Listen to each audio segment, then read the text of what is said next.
Weinberg here. President Lindy. Here. Thank you everyone for your time, particularly on a weekend to be here.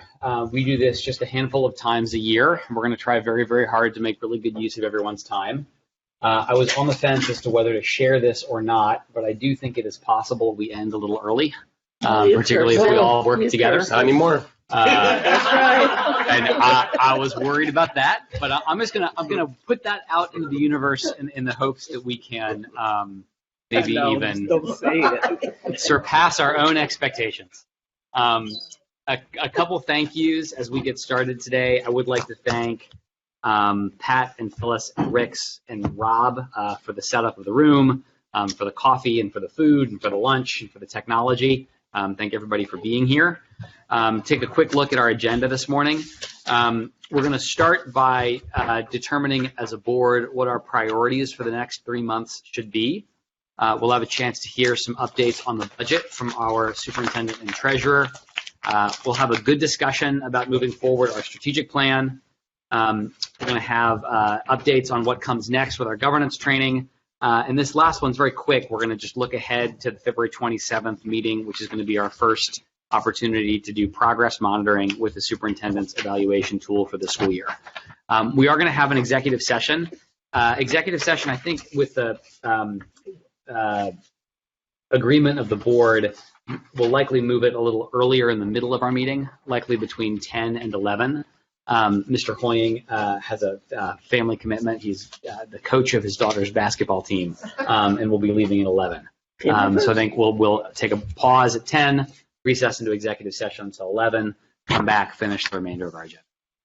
The last thing I wanted to say, just by way of opening, was at the end of today's work session, I was going to ask everyone to share either an aha that you learned today that was new, or an appreciation for someone who shares something or helps and move us forward in some way over the course of the next couple hours. So as we go through our time together, please be thinking about what your aha is that you'd like to share, or what your appreciation is for somebody else who's part of the group. Any questions so far before we keep moving? Boo Day. Boo Day, yeah. Boo Day. We got a shirt, we got a hat, we've got a scarf, and lots more. So go Bengals. Cuties. And we have some cuties that are orange from Mrs. Bolton. Superintendent, treasurer, anything you all want to share before we get started? We're good? Okay, thanks everybody again for being here. Okay, so we're going to move into item 1, which is on our 3-month board priorities. And I have a very, very, very simple 1-page document I'm going to share. It's coming around each direction.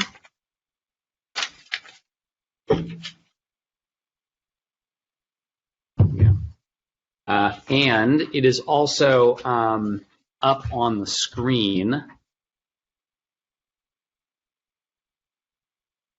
It looks a little bit different because I made this into a Google Doc fairly quickly, but it's the same content.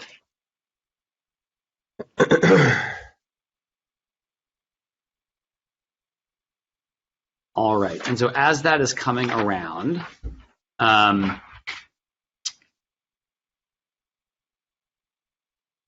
just to orient you to what's on the page.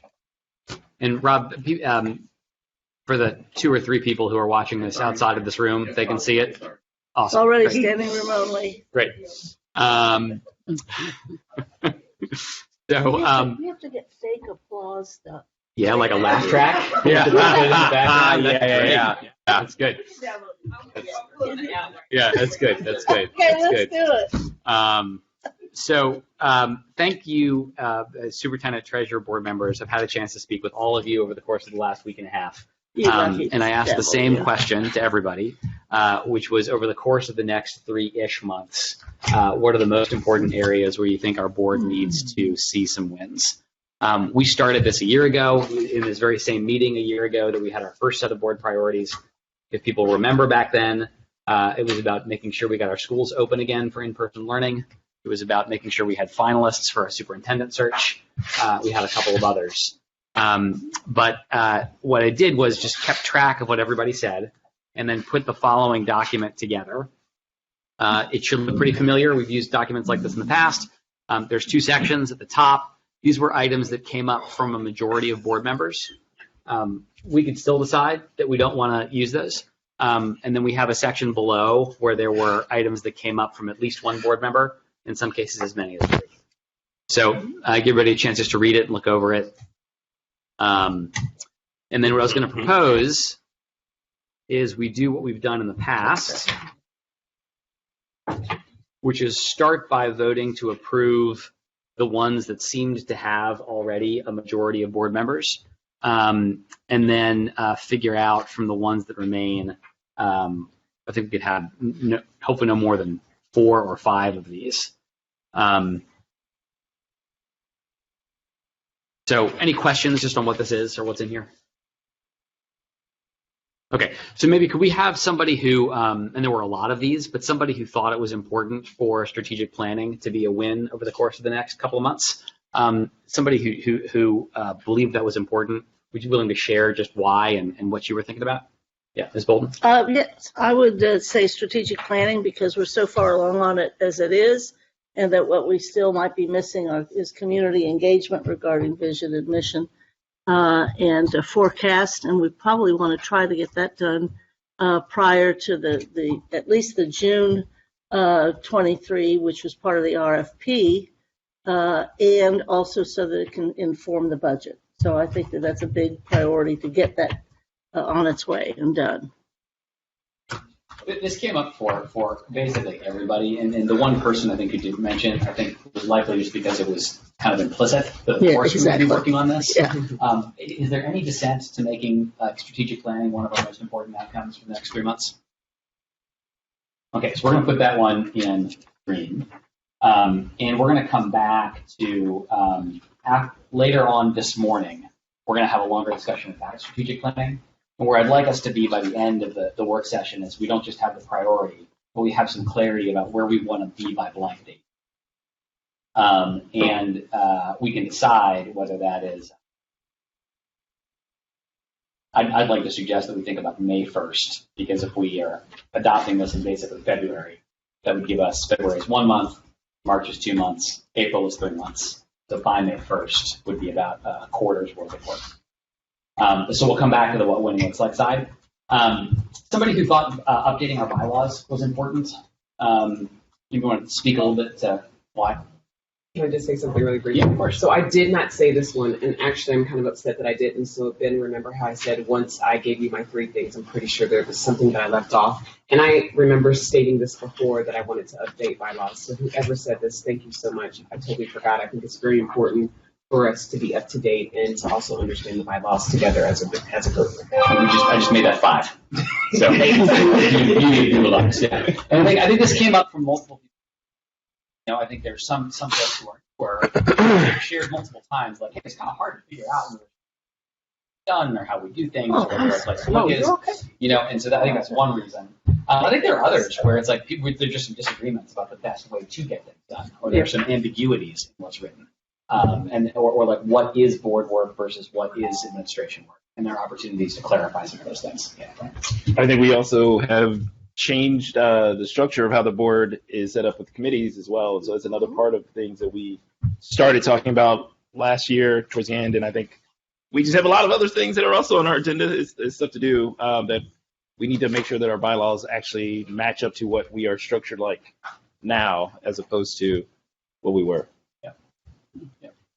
And there is, thank you. I was going to say the same thing, but I think there is a great deal of value in that because it is the foundation for what we do on board self-evaluation.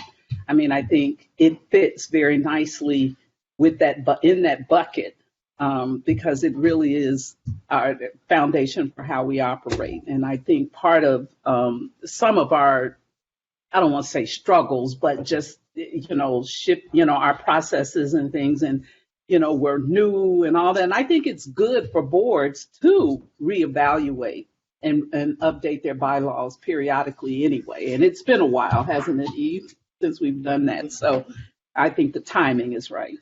When was before I joined the board? When was it that the bylaws were written? The closest has been like 4 years. Yeah. That was when we adjusted it to the strategic plan Yeah. things. Yep, the old ad hoc. Focuses.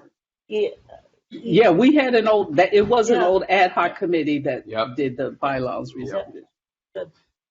Okay, so is there any? I want to acknowledge that that's 5, but not 7. Like, is there any? Anybody want to make a counter argument that we should not have updating our bylaws as one of the most important things we went on over the next 3 months? We can make it 6 because I do think that we definitely need some clarity. I also would maybe even think that we need some outside assistance with that because I think some of us have varying opinions about what they should be altered to. And so maybe even, I don't know if that's part of our agreement with the council to do those sorts of things, or OSBA to do those sorts of things, but I do think we need to definitely do that. So we can make that 6. Right. Right. And I think that's an important. I keep forgetting to unmute myself.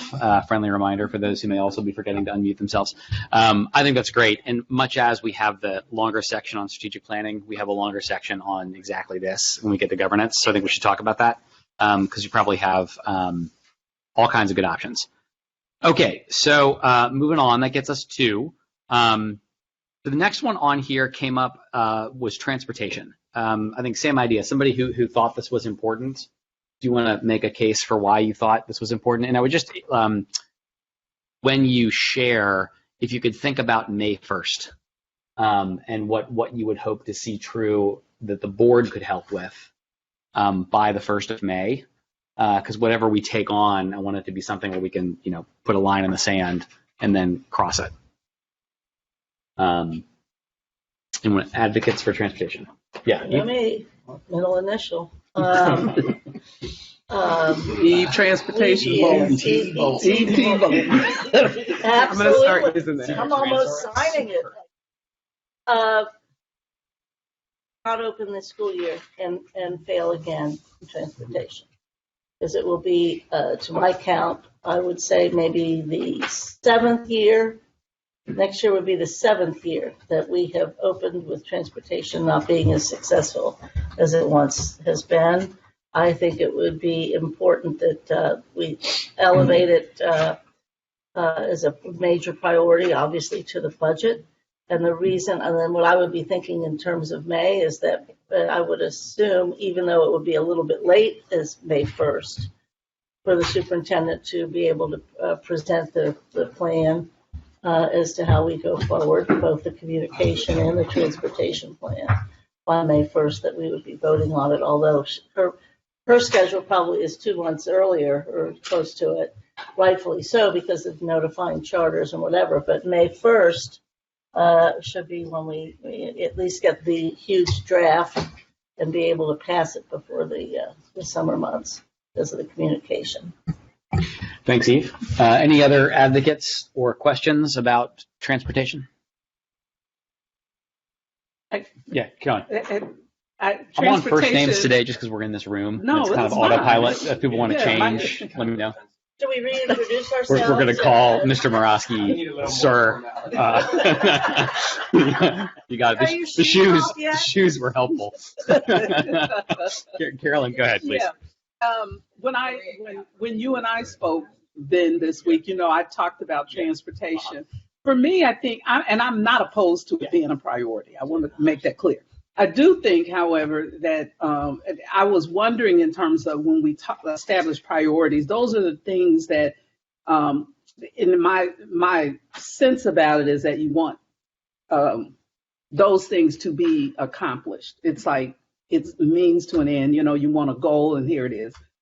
Transportation is a high priority in the district operationally, and I think that it's one of those things that we just sort of take for granted. It is a high priority. We know it's being worked on. I agree with Ms. Bolton. We have, all these deadlines and things for the agreements and the budget and all of that. So I think it's one that it could be a priority in every cycle that we do these 3-month cycles. And so I'm just wondering, is it in the top 3, 4, whatever? So. And either way, I'd be happy. I mean, I'm okay with it being a priority, but I'm just it really is a given. Thank you. I'm done. Yeah, no, I appreciate it. I was going to invite or ask our superintendent to talk a little bit because I think I felt similar to Carolyn. I think there's no question in my mind that this is something that's on the minds of a lot of families. Yeah. I think many of us, if not all of us, would really like to see this get better for people. And I share the belief that our administration is doing everything under the sun to try to make it happen, and it's hard. I think my question for the superintendent was, what if what might happen by May 1st? Or is that like, actually, team, it's not until July 1st, or it's going to be February 1st? Like, what can you talk about that a little bit? That's different than what we're already, Exactly. doing. Yeah. That would, Right. I think that as long as this is focused on next school year, I think that there are still, I get questions pretty consistently about additional changes for this year. And unfortunately, I think I've been very transparent about that's very unlikely, so the work that we're doing right now in terms of the roundtables, in terms of the auditing that we're doing with formative, that work has started, and I think we should be able to provide an update by then. But to Board Member Bolton's point, even earlier than that. So if we don't list it as a board priority, I still think that as a part of superintendent updates, I would be updating in terms of that space anyway, because it is so important for our overall community. But I do want us to, kind of move forward in the fact that we're talking about planning for next year. We're not talking about what else there is that we'll be able to do by May 1st for this year. Yeah. As I understand the roundtables, and I know some of my colleagues have been at some of them, and I have not yet, but it's trying to generate ideas and socialize ideas that could be put in place for next school year that would feel different, but that would increase on-time arrivals. Correct. So the overall process in terms of to also get recommendations that we can then present, it's a two-pronged approach. We're getting the feedback, and really doing more to help the community understand the depth and the layers of the concern, getting their feedback, simultaneously working with experts in the area to get their recommendations so that when we come back to the board, I'm saying we as I have a mouse in my pocket, when I come back to the board, it's actually coming back to the board with recommendations that the board would then essentially look to take action on so that we can make those changes. And would those recommendations be ready by May 1st, or that's too late, too soon? I would like to say yes, but what I can say is that by May 1st, we would be ready with some level of reporting for, this is what we're looking at and considering for next year. Because I think in Finance Committee, we discussed just briefly the other day that that some of the recommendations are also coming from the contractors. So there are contractors that have made recommendations. Those recommendations are showing up in the roundtable discussions. There really haven't been additional recommendations that have come out of the roundtable discussions as much as responses to the recommendations and helping them unpack and understand what's there, and then working with formative. So I think those three things together will put us in a place where we can at least talk about either these are the only recommendations that we have, or this is where we are in the recommendation process. That's helpful. Question, Mary? Yeah, I just had a quick question. I haven't gotten a chance to read your weekly update, but are you providing us a little bit more of what the families are actually stating at the roundtables? Like, what are some of their concerns? I have not yet. I haven't yet. So I know that we have a couple of the board members that have attended the sessions. At the end of the sessions, we will give a report on what what has come out of those sessions as we, put all of the information together. So I haven't done any summaries yet. Okay. Yeah, I'm just curious. I know I haven't been able to make one, but. Mary, is your mic on? Yeah, it's on. Can you hear me? I haven't been able to attend one, but I would like to know kind of what the families are possibly saying and, the recommendations that you are giving to them. Sure. We are capturing all of the feedback in one location, and at the end, we'll definitely give a presentation to the board and to the public about what we have found and what that was going to be my next question. Absolutely. So then if we take, I was just trying to capture what was coming out of the conversation. And so where we could be by May 1st is that we have reporting from the administration on the options we're considering for next year based in part on the result of those roundtables. And so I think my question for the board is for the people who are advocating for transportation, does that sound right? Is that missing something? Yeah. Could I add, and I really mean this from not just those roundtables, but being out in the community. I think the community is coming to grips with whatever minor changes are happening still this year. That this overall change didn't happen at second semester. That they're buying into the fact that we're talking about next year, and I think there's some degree of reassurance at the end of this school year that there's some other plan. And I think June or whatever is a good time to reassure our families who might be thinking about leaving the district or might be thinking about which schools to go to. So I just think I think it's a good communication piece for them to see a forward-thinking plan for the coming year, and staff too. If I could also add, thank you, Board Member Bolton, because the other part of that is once we get to the recommendations, then we will spend several different sessions, more than likely virtually, just because of the summer, but several different sessions helping parents understand what the changes are, based on all of the information that we have. So the earlier we can do that, the better for families because it gives them time to prepare and to plan for it. But I just don't know that it would actually be before students leave the end of May. So do we have any other, thank you. So if we were to say what's written on the screen right now, do we have, I'll read it one more time. So it says,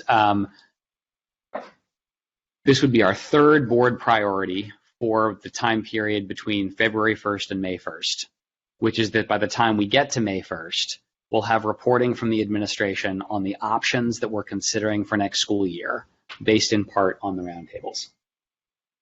I see some head nods. Any proposed modifications to this? Eve? I wouldn't limit it to the roundtables. The extensive efforts throughout the year and partnerships and superintendent's leadership or whatever. It's so extensive and so comprehensive that I actually think in many ways we are starting to be at least close to something. Yeah. Yeah. Close. Yeah, Brandon. And I guess maybe what I would think about and just reframing it, not necessarily changing what's in there, but to say that the board will review the reporting from the administration, because that's actually the action that we would be taking. Good point. Yeah. And so it's not necessarily a change in what's there, but more or less our idea is that the board is reviewing that and making any assessments or whatever we would have to do. Would you modify the language at all, Brandon? The only thing I would change, again, it's just maybe adding that the board will review the reporting, because I think that gets back to what the actual board action is, not so much. Yeah, at the beginning of it. May I also ask an additional question or just Sure. offer it? So the other thing that I will also just elevate that I'd like for us to also discuss, there are some elements that I think that we will have to discuss earlier and make some decisions about earlier. For example, there is not an entity that is not recommending that we have a change in start times. There is no one that's recommending that we don't. That's from the experts that are working with it. That's from other transportation folks that have worked with it. That's from the transportation companies. So we really, really do have to start having that conversation at the school level, so that there can be discussion at the school level with the IOTs, with the LSDMCs, with the overall school community.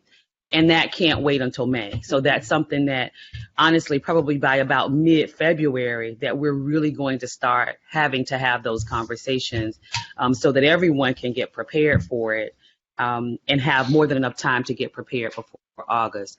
So I think the reason that I raise that is because there are some elements that even if we say, and I do not believe that the board would say this, But even if we say that we can't change anything else, we have to have some discussion at least about changing start times, because I think that everybody understands, at least at this point, the challenge that the diversity in start times. I'm talking within the district. We one of the roundtable discussions will also be with our charter providers, but we're also going to have that discussion with them as well, just as a part of the work that we're doing. So I just want to kind of put that out so that we can have some discussion around it.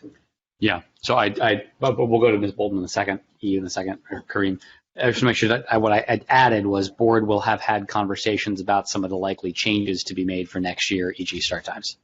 Correct. Yeah. Okay. Even and Kareem. I think that this, I think we earlier when we started these priority lists, we were having everybody trace what percentage of each of our meetings was being spent on those priorities. So that falls in line with that this is not waiting until May 1st for a final thing. And it's almost like we talked about in ad hoc about phased recommendations as their. I think that helps the public too. I agree. Thank you. Yeah, Kareem. So I don't know if this is the correct time to discuss this, but when we talk about changing start times and having discussions about that, I remember when we were dealing with COVID, then Superintendent Mitchell had to present like 3 options. She presented multiple options to the board for her recommendations. So I think my question is, I've asked this question before, I think maybe in ad hoc or differently, and I just had a discussion with someone from City Council. We don't know the answer. We're talking about adjusting us, but has there been exploration on, rather than having public and private buses be run separately, putting them all on the same bus? I think I asked that question with regard to, is the code, the ORC code, limiting of that? So, for instance, as a very loose example, if you've got kids on the west side that are going to east side schools, public and private, rather than run just CPS and rather than run just the privates separately, which is cost prohibitive and time consuming, is there any limitation from the state to pick up all of those kids and then make multiple drops from the west side to the east side at varying schools? I'm wondering, do we have to, because we're adjusting us, but is the state saying that we have to adjust us in order to accommodate, or that we can't combine? And I'm wondering, and I say that in the context of multiple options, because to adjust our start times is time consuming. I'm sure that there's a cost involved with that. But have we explored options that also involve operating within the code that we have to comply with, but maybe being more creative with that? And I guess that's a question to the superintendent, because I asked about what code that was with regard to transportation and what does it say specifically. So I'll ask that question now. Can we get that code? I don't know if that's Dan or the superintendent to actually look at it to see what the limits are. So and I'll ask Dan just to double check this. But as I understand, there is not a prohibitive language that keeps public schools and charter school students from riding the same bus. With that, however, the challenge with so that's one of the conversations that we've had in the roundtable discussions around what a more comprehensive process might look like, almost like we think about how we run Metro right now, so that all the buses go into the same pool and you run this continuous loop instead of just assigning them, as we've always done, to go to the neighborhoods and then go to the schools. The challenge with that still at this point, however, is still diversity in start time. Because within the district, we have varying start times, which has to be addressed at some point. And then in the charter schools, there are also varying start times. So we wouldn't even have enough buses we wouldn't have enough schools right now that have the same start times that we would be able to get on what is known as a staggered schedule, just because of the research that's been done at this point. But I'll ask Dan to double check that. That's just been the information that we've been provided. So I still would like the code, but are we looking at it from an ad hoc perspective? Are we looking at it in the corridors? Have we done some exploration with looking at, okay, these buses can go to this corridor, these buses can go to this corridor? I don't know. I haven't heard that as an option. I've heard it as a limitation, but I haven't heard that as an option. And that's what I would love to see is the exploration of innovative things that are keeping our students and staff as close to regular as they can be. I'm not saying that we don't have to adjust some start times. I'm not saying that.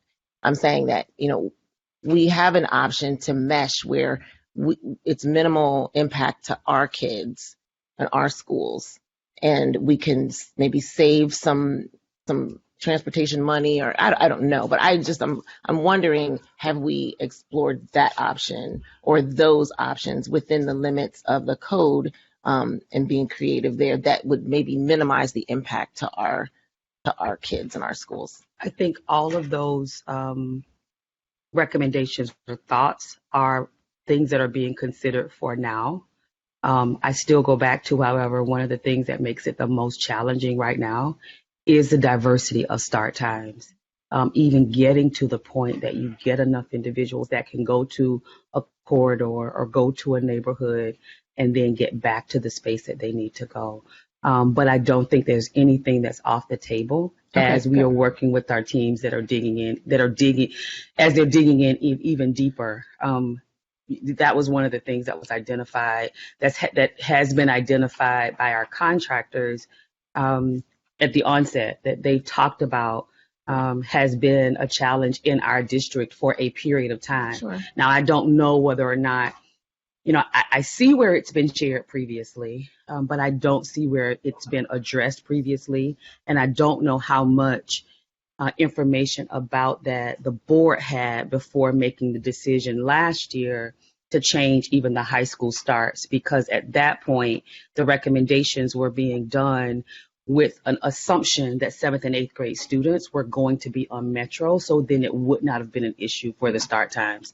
When the 7th and 8th grade students went back to the yellow buses, it compounded the issue with the start times. So let's do this. My hope is that by 9:30 we could be moving into our conversation about budget, and I think we can get there. I think we've had a good discussion about transportation, added some things, gotten some specificity. Can we just go around and yay or nay whether you like what's on here for transportation? Mike? Mary? Yes. Carolyn? Yes. Yeah. Eve? Brandon? Yes. Kareem? Awesome. Great. Got 3 done. Okay. Moving on. If we're going to the next section, we have, we're going to, can we talk just in a second? Thanks. We have 1, 2, 3, 4, 5, 6, 7 that are here. And I think what I'm going to ask is, we have 3. We're trying to get 1 or 2 more of these. I want to create a minute where anybody who wants to make a pitch on any of these to do so. And then we're going to have some voting, and we will get down from the 7 to the 1 of the 2. Carolyn and Mike. I'd like to propose that the progress monitoring be the 4th one. Basically, what I'm looking at in terms of board priorities are things that the board can do as a full board. Yep. And not necessarily committee work or operational stuff or whatever. And Yep. I think that that's very, that's high priority. We've been working on it, and it does fit sort of that description around full board work. Yeah. Great. Mike? Thank you. I don't see mine on here unless it's hidden in another thing, which is fine. But one of my big priorities is the board and superintendent relationship. And I don't know if that's covered by something else like culture or something, but I think it's something that needs to be stated and needs to have actual measurable progress. I think we get along all right, but for the district to do any of these 3 other things, the board and superintendent relationship needs to be tighter. Mike, I had taken a little bit of liberty and paraphrased that as updating bylaws, but that might be an error, and maybe we should list it separately. And it's whatever you think you want to do with your suggestion. Yeah, I'm cool with that. So I appreciate you letting me know that. I don't know if it's evaluation either. I think it's something different. I do. I think it needs to be called out, and I think we need to work on it. And I think it needs to get better for this district to function. Thank you, Mike. Thank you, Carolyn. Anybody else want to make a pitch for a different one? Eve? Our, our legal responsibility is to provide for the finances and the resources for the children to learn. So, I mean, we are right in the middle of our role to play in the budget. So budget has to be there. I don't know if it's presumed or whatever. And there is a large full board effort in that budget piece. So I think budget has to be there. And I do think that the other one that's been suggested, the mid-year, those would be the two that I think need to be added. I think we can work through the evaluation possibility and also the strategic planning and the bylaws. I think as that superintendent board relation, it's what they used to call, and you'll recall this, working on the work. Yep. Working on the work is good for relationship building too. So I think our work needs to be on the budget and the superintendent's evaluation. Thank you, Eve. Heard from 3. Anybody else who's not gone want to make a pitch for one? Okay, I'll go. I feel strongly that one of them needs to be the progress monitoring piece. I think like the biggest lever that we have as a school board, now that we've hired a superintendent, now that we've set multi-year measurable goals for the district in our goals and guardrails, we have done the 2 first key steps. The third one is holding the administration accountable for outcomes that are aligned to those long-term goals and guardrails. And I think that's our lever to make sure that we're actually getting results for the community. That's inclusive of academics, which some of you mentioned, which feels really important, and also the broader experience of whole child, of equity, and all those things. So I'm going to throw my 1 of 7 votes in for the progress monitoring piece. Yes, ma'am. I want to, just to Board Member Morosky's point, I think one of my questions would be, how would we monitor that as a part of the opening of, the board meetings? But I would 100% agree that it's something as a superintendent and board team that we are able to talk about and that we're able to, within our own work together, make sure that we're focusing on. Because I also agree, being able to focus on the progress monitoring, the goals and guardrails, the implementation, the strategic plan, and any of that, a lot of that goes along with the relationships that we are able to create, one of trust, one of respect, one of honoring the fact that you hired a superintendent to do much of the work, and I'm going to continue to use the analogy of making the sausage. That's what you hired the superintendent to do. And so if we don't talk about that in whatever venue is appropriate and address it, I think that it's something that could derail all of the wonderful work that we collectively want to have happen for our students in our community. Yes. We haven't heard from yet. I think one of the ways it may be able to accomplish a little bit of what Mike was talking about, but also what the other priorities are, is that all of our goals and priorities have these measurables that we're striving for, right? So that's the point of the board priorities, is that we'll be able to determine where we are with those things.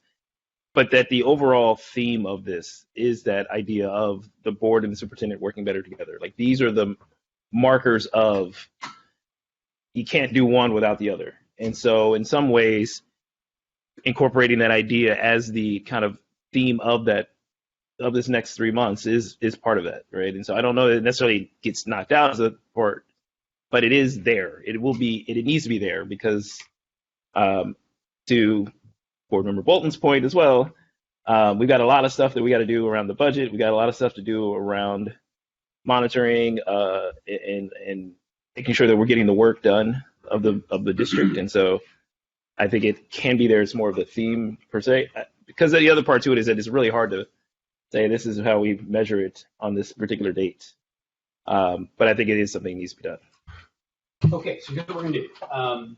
We have 3 that are set. We have room for 5. We have a list of 1, 2, 3, 4, 5, 6, 7, 8 that are here. Everybody can vote for 2. So take a minute and think about it. We'll go through each of them. Everybody can vote twice. We'll write down the vote tallies, and hopefully 2 emerge that have the most votes. Then we'll do it again. Questions about what I shared? Yeah. On the budget, we're going to be interfacing with the community more about the budget, if this budget is developed in the way that it's being developed now, than whether or not we do some of this other stuff. And I think we have to be able to be ready to recognize that. And actually, there'll be a lot of decisions, I'm assuming, that will be sent to us that will be very hard, and that there will be other folks coming in to lobby us, as they already are. I just think that you need to, I would hate to say, well, no, that wasn't in our top 5 priorities, was the budget. So that's my last, I swear that's my last. That's okay. Yeah, and people usually, our usual rule is you get to go twice. So thank you. Good. I did 4 Eve. on round. I counted 2. Eve, Carolyn, sorry. Okay. I again, my mindset is looking at those things that we in this forum can address things together. Budget is the work of the finance committee. What? No, but and I mean budget to me, I mean, you know what I'm saying. If we're talking about making it a priority, I agree with that. And it's already being worked on as a priority because the finance committee comes to us with the recommendations around the budget. And I think it is very normal and very healthy for people to have differences of opinion, and people do not have to agree. Right. And I think both make great points. And then so that's my one comment to Mike's point.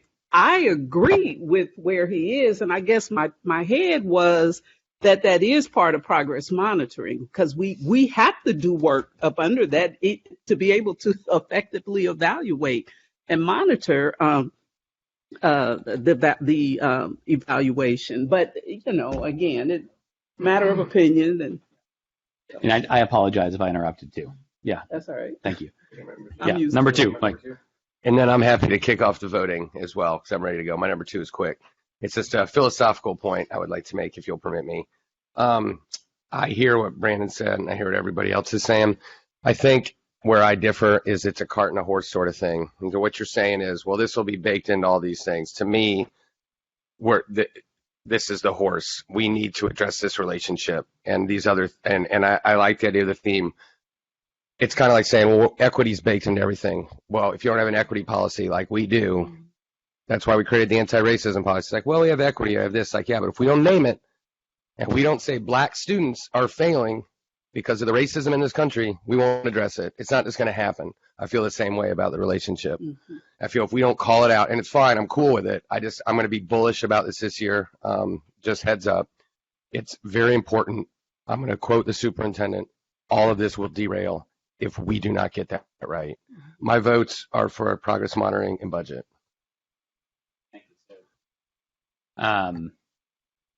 We'll go first for, thank you, Mike.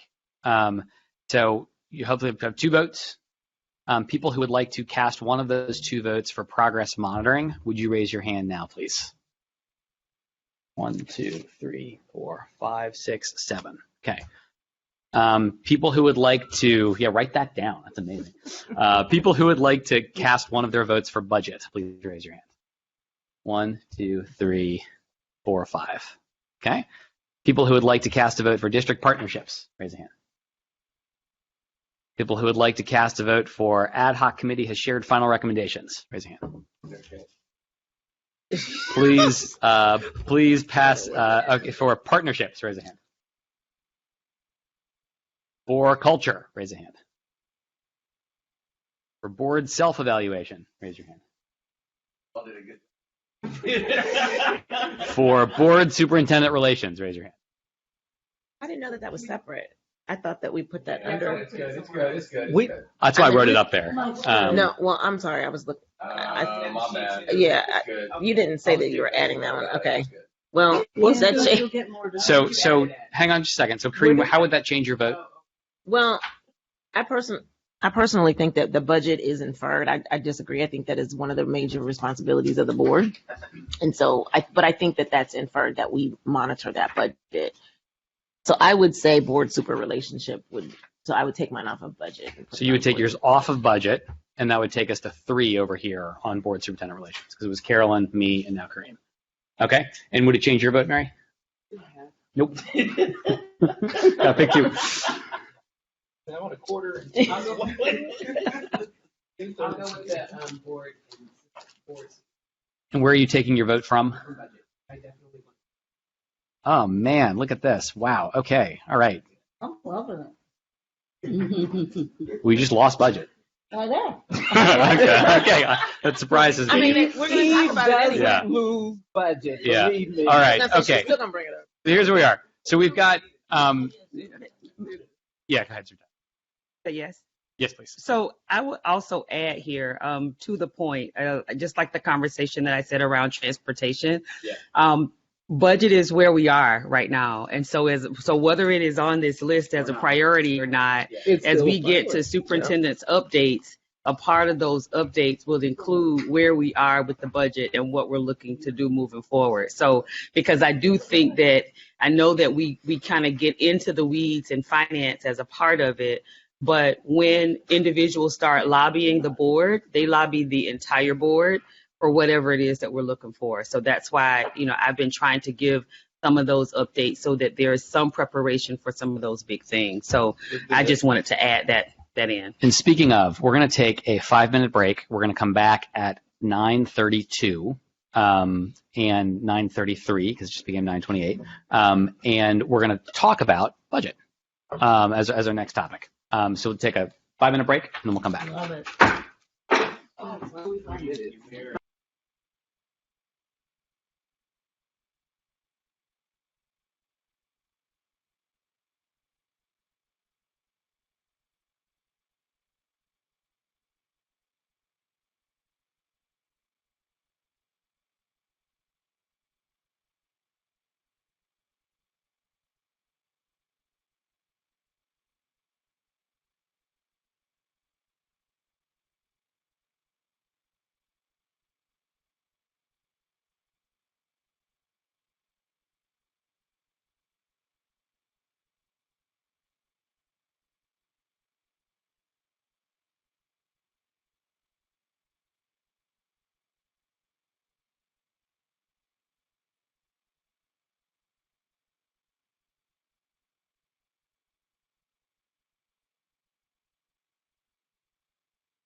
9:33. We're going to pick up with a new umbrella. I know. Thanks to early childhood, my favorite Um, department with the so to most. orient folks to where we are in our day, we have had our call to order. We have done our 3-month board priorities. We're moving on to our next section on budget. And we're going to start with a update from our superintendent and treasurer. Okay, thank you. So for this portion, the treasurer and I are actually going to do this portion on our priorities together. There are two pieces to this portion. One is this, you've seen the initial part of this presentation before. It was done at a board meeting, was it November? I think November, but the first part was done earlier. The second part of what we will review is the individual allocations that were provided for schools, just in terms of how the allocations were done, so that if there are any additional questions about that. Going into that, our treasurer will also share, we're kind of tag team in terms of going through this one. So, Rob, I think whenever you're ready, this is the first one. And so we'll start here and then we'll go back and forth. Okay, so this is just a kind of a general reminder that of the budget timeline. It typically kicks off in October of the preceding year when we do an October 15th enrollment extract. We use that data to do the student projections that drives all the school staff that are based on formulas. So the projections are calculated on a 3-year promotion retention historical average, and then modified for known events, like cans growing a grade, or we know a charter school that's opening or closing, or a new apartment building that's changing or something. So then the student data is fed into the staffing formulas that are defined by the collective bargaining agreement, state law, federal law, or board practice or policy. And then those are sent to the schools to review and to adjust and to make some decisions.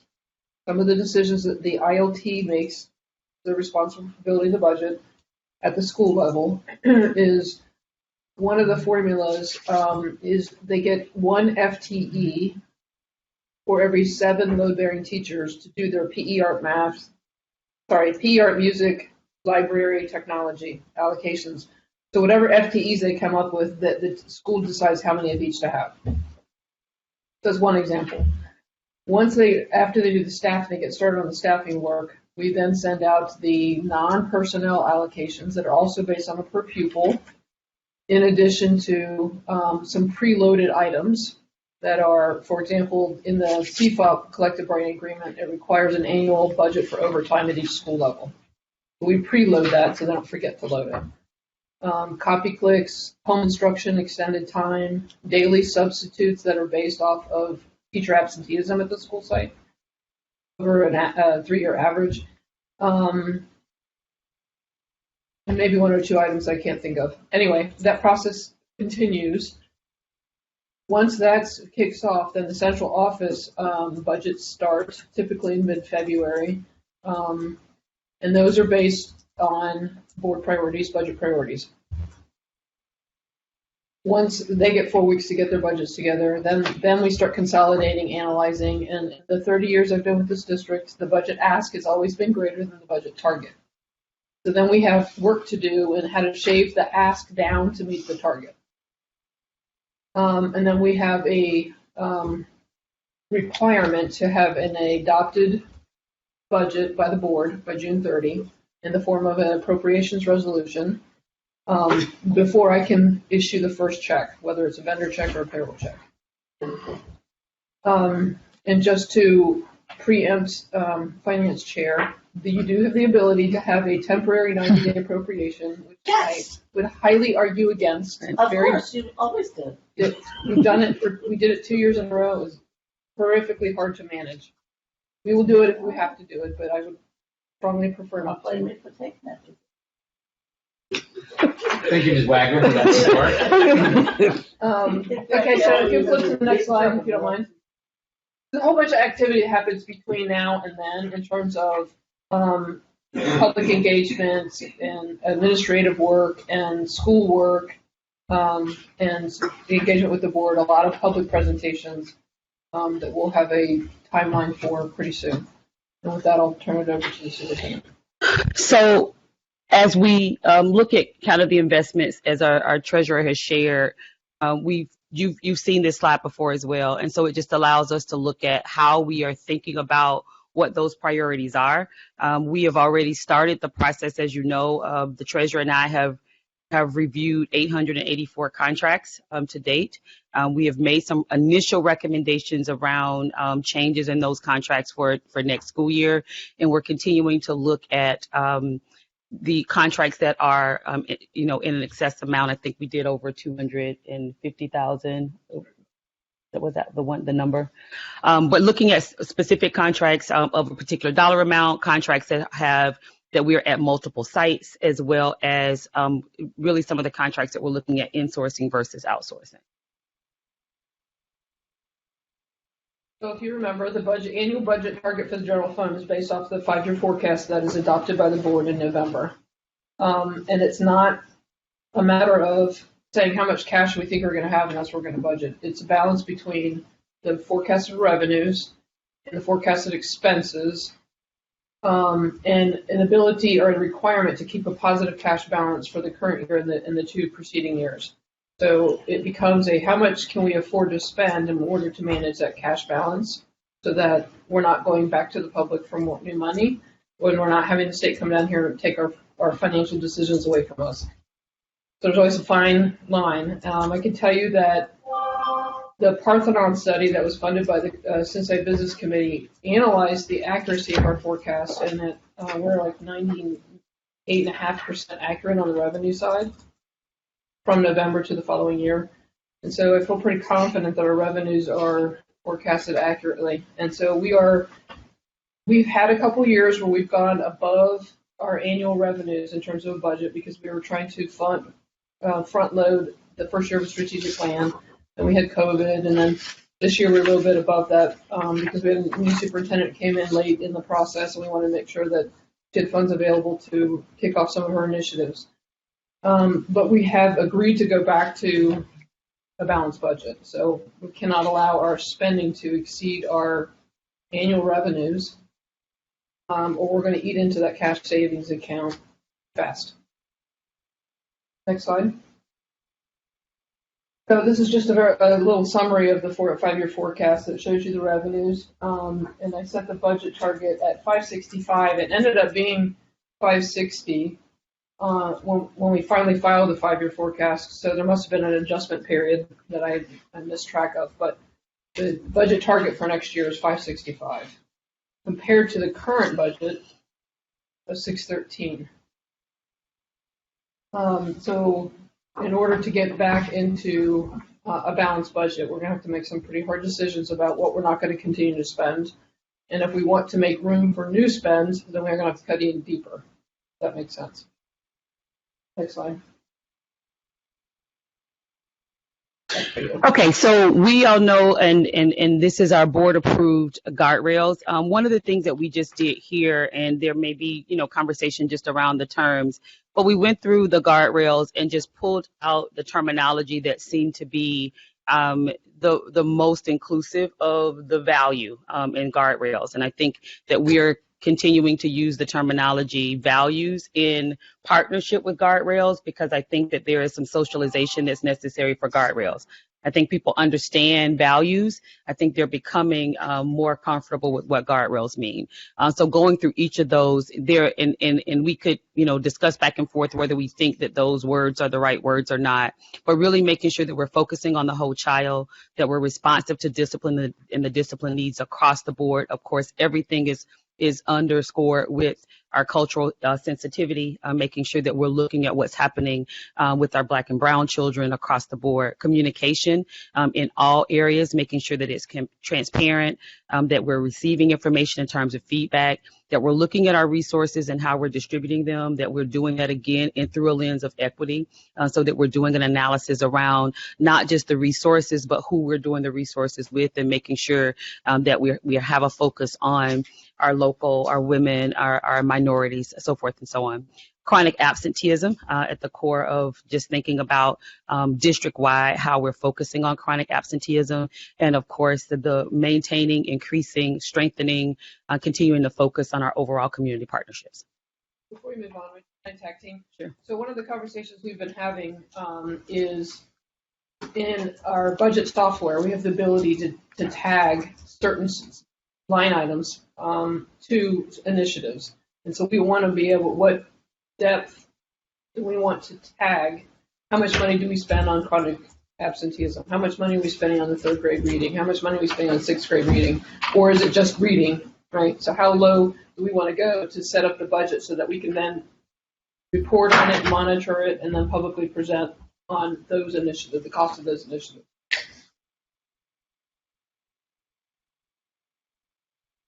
Okay, so this slide, of course, you've seen before. This was a part of the presentation that was done earlier. This pulls out, it focuses on the initial number that our treasurer just shared, the $565 million.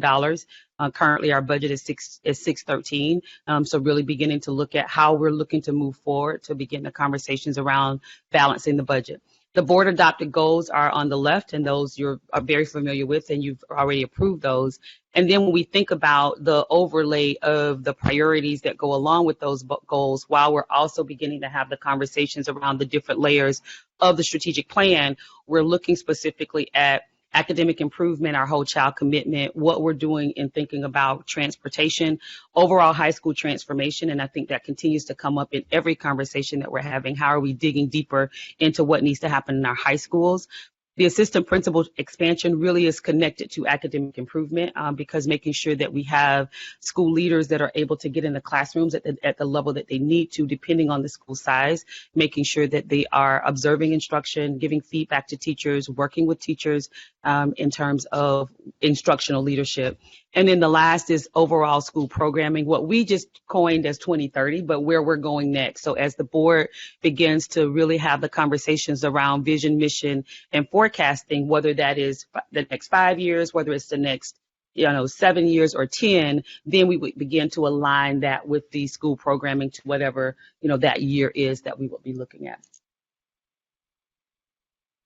So we in terms of thinking about roles, this is beginning to talk more about the individual areas and where they come in. And so the first is the high school transformation roles. And I say this is pending because it's a conversation that we're having.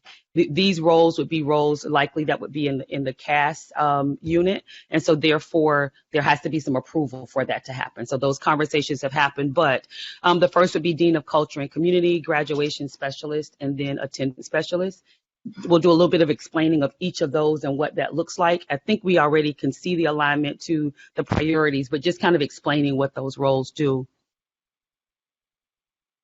So the first would really think about adding additional roles around express focus for PBIS, supporting research-based practices, working with our children, someone to help truly lead in the high schools, the culture and climate work, and what that looks like in terms of building those quality relationships with both children and families, thinking about it from the standpoint of a culture and climate team, because as we think about transformation, a lot of that really happens at the cultural level and what needs to happen in the school. So that's the first role.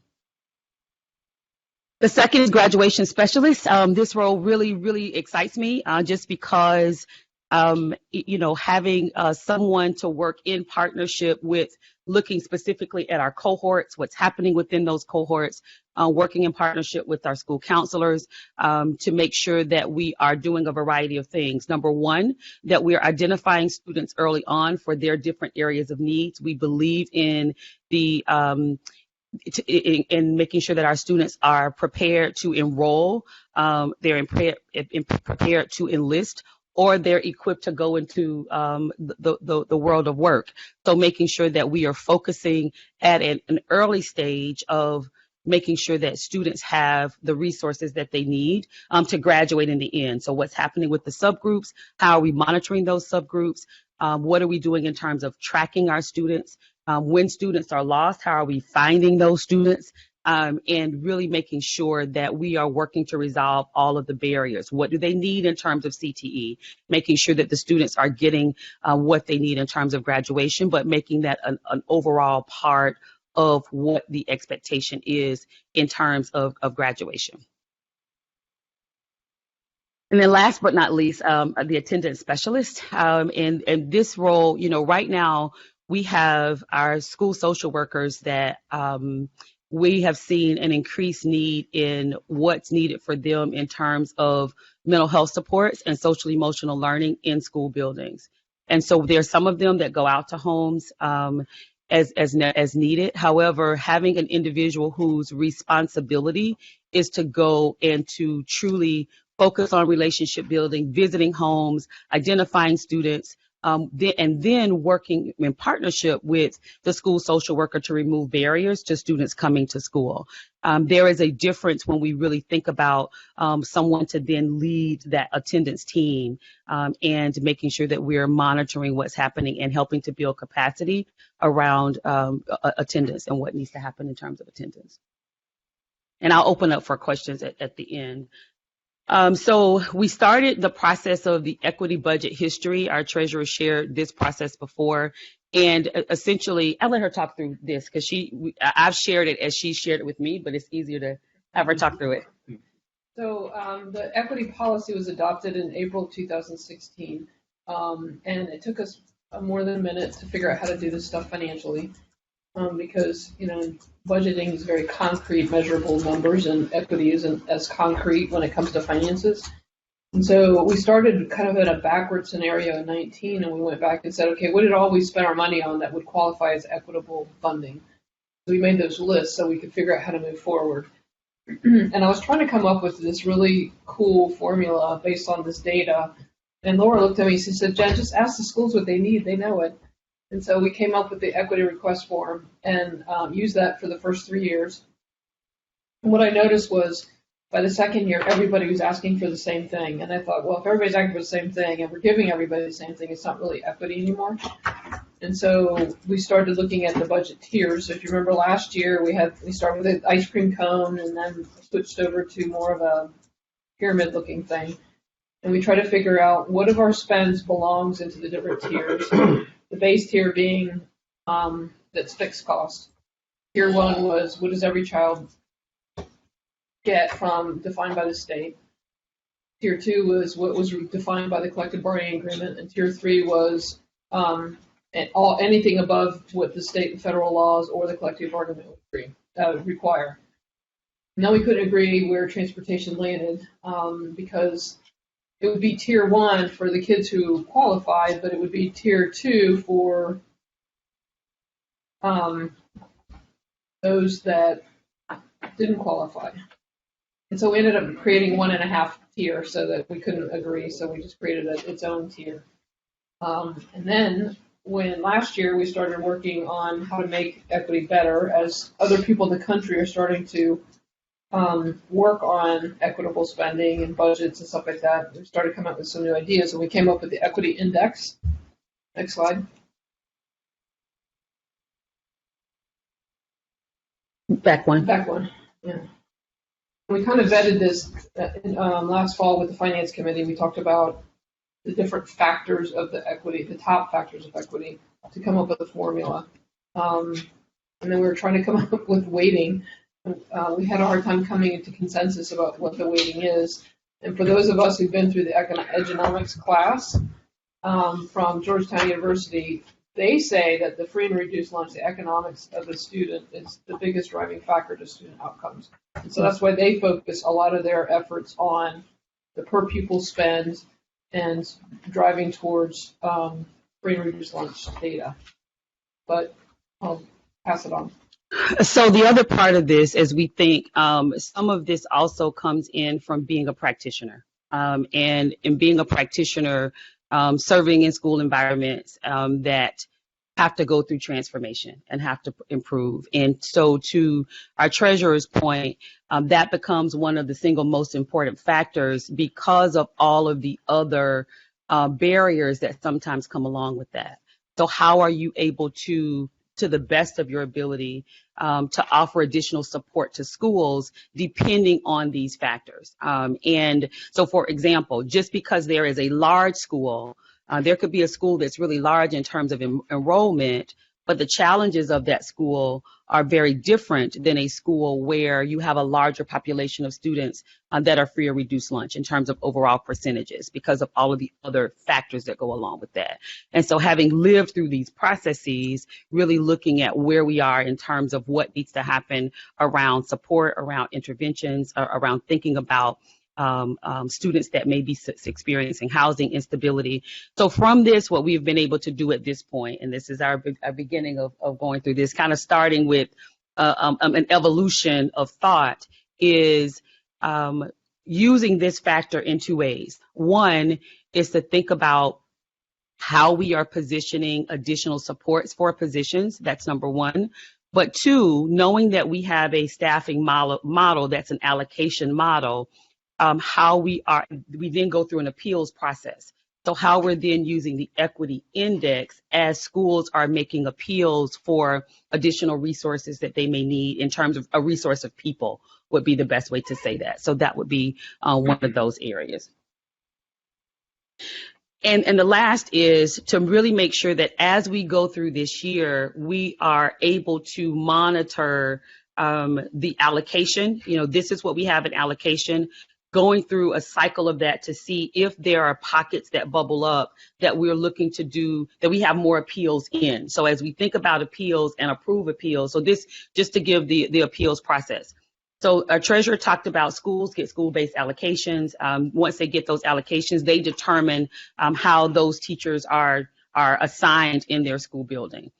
The allocations are based on enrollment projections. So very well, you could have a school that, depending on the alignment to the CBA for class size, they could go up in a particular grade level in terms of enrollment, and go down in staffing because the enrollment for that grade level, that it may be different in terms of the ratio of teachers to staff.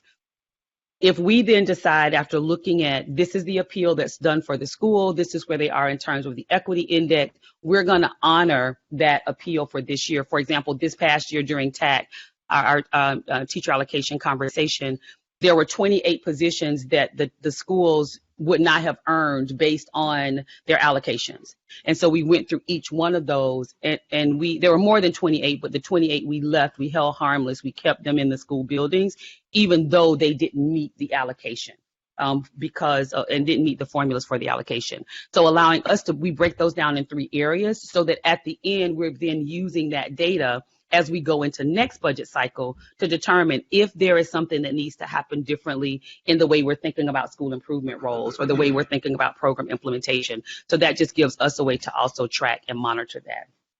So also just to remind the board, is that since we're no longer in the school-wide pool and we have to allocate general fund and Title I separately, we had to go back to base level formulas because the general fund is supposed to support the base needs of the students.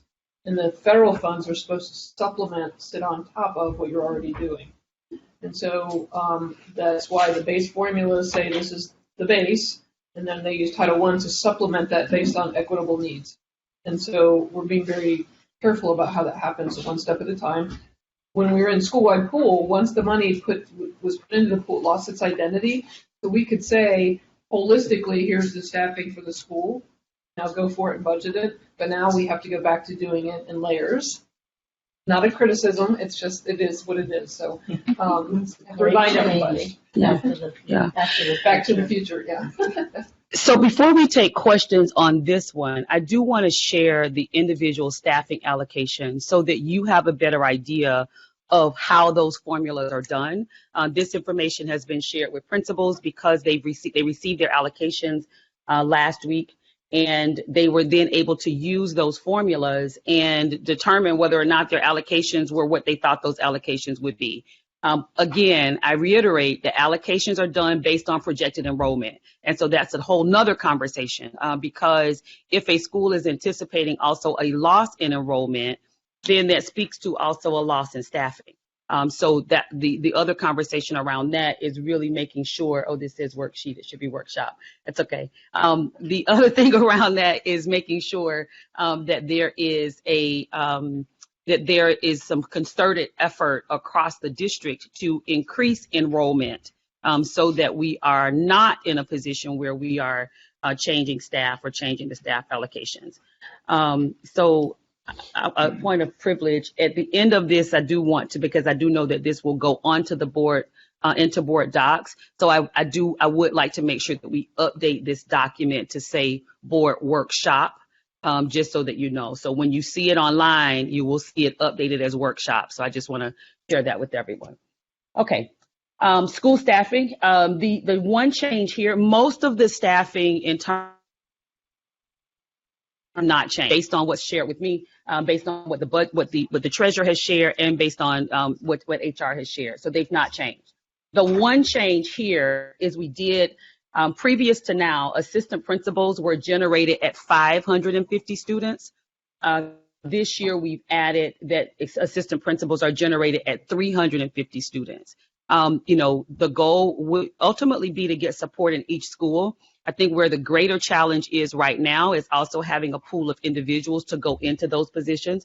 So the goal is not just to have the position there and have the position vacant, but to also have enough of a bench that we are able to have assistant principals that are in those roles. So that's the change here. All of our 7-12 schools have a minimum of 2, and all of our K-12 schools have a minimum of 1, even if they don't have the 350 students. So that's the best way to review that. The next, in terms of core teachers, no change from last year. Most of the next slides that are coming up, there has not been a change from the way allocations were done previously.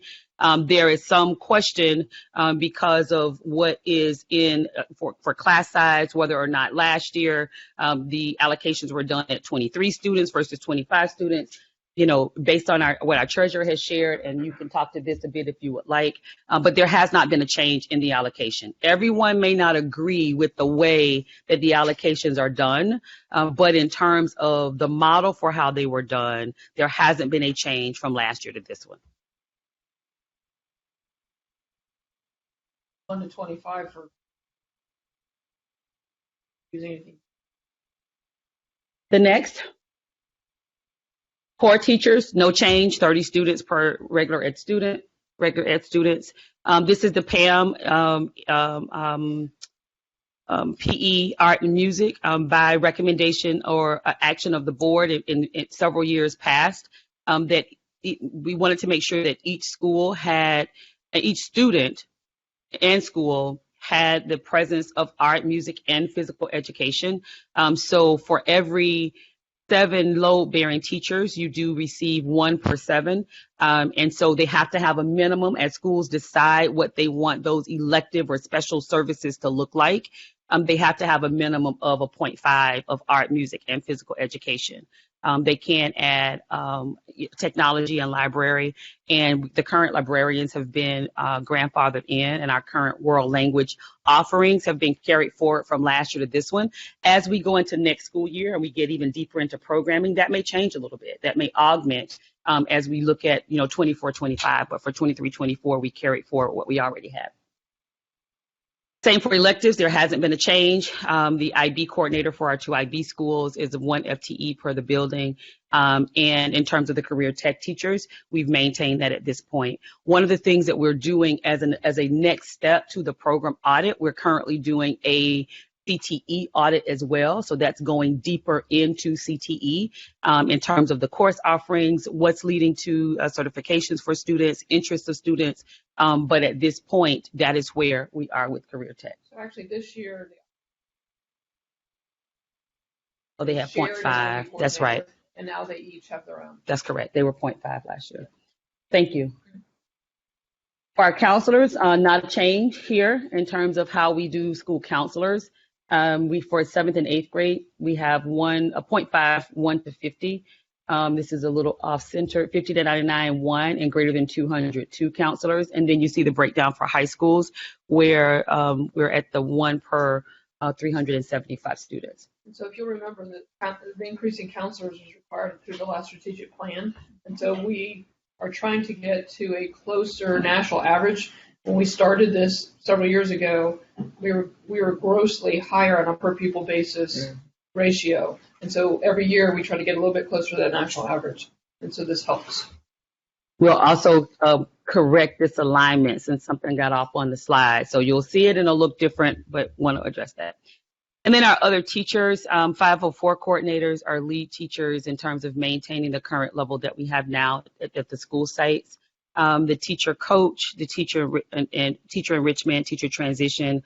There have been some changes there were some positions that were just carried over positions that weren't a part of what those roles should have been. So some of those have been moved and those schools were notified of the changes.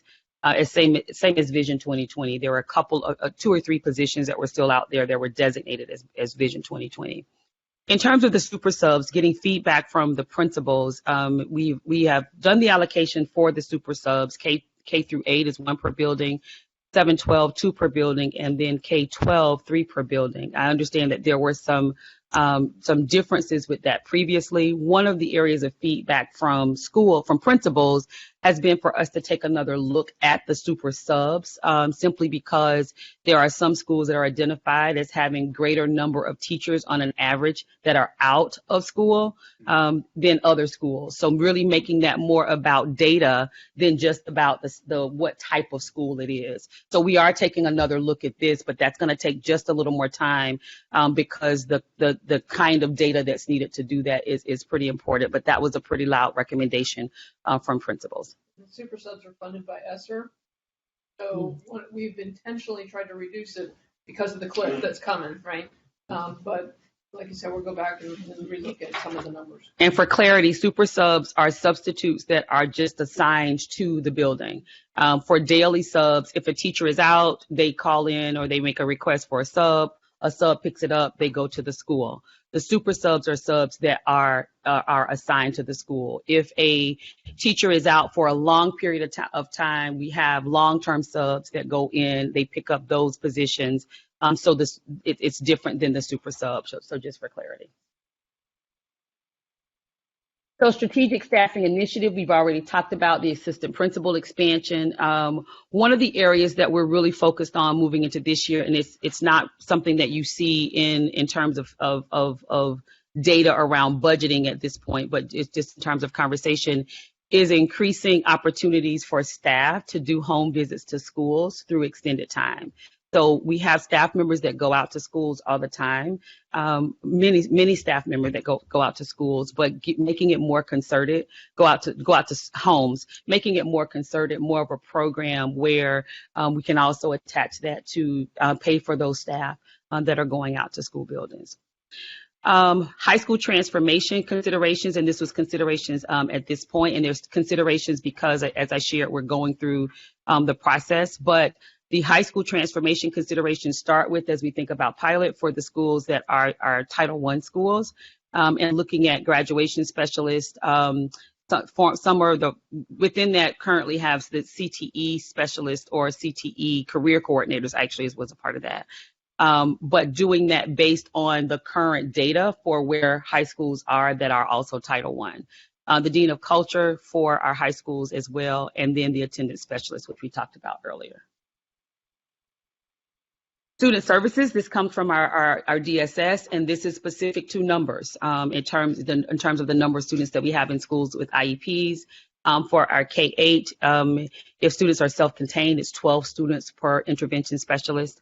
If they're not self-contained, it's 16 students per intervention specialist. And then for 9 through 12, it's 1 to 24. That is based on Ohio rules, and so that's where that comes from, the administrative rules.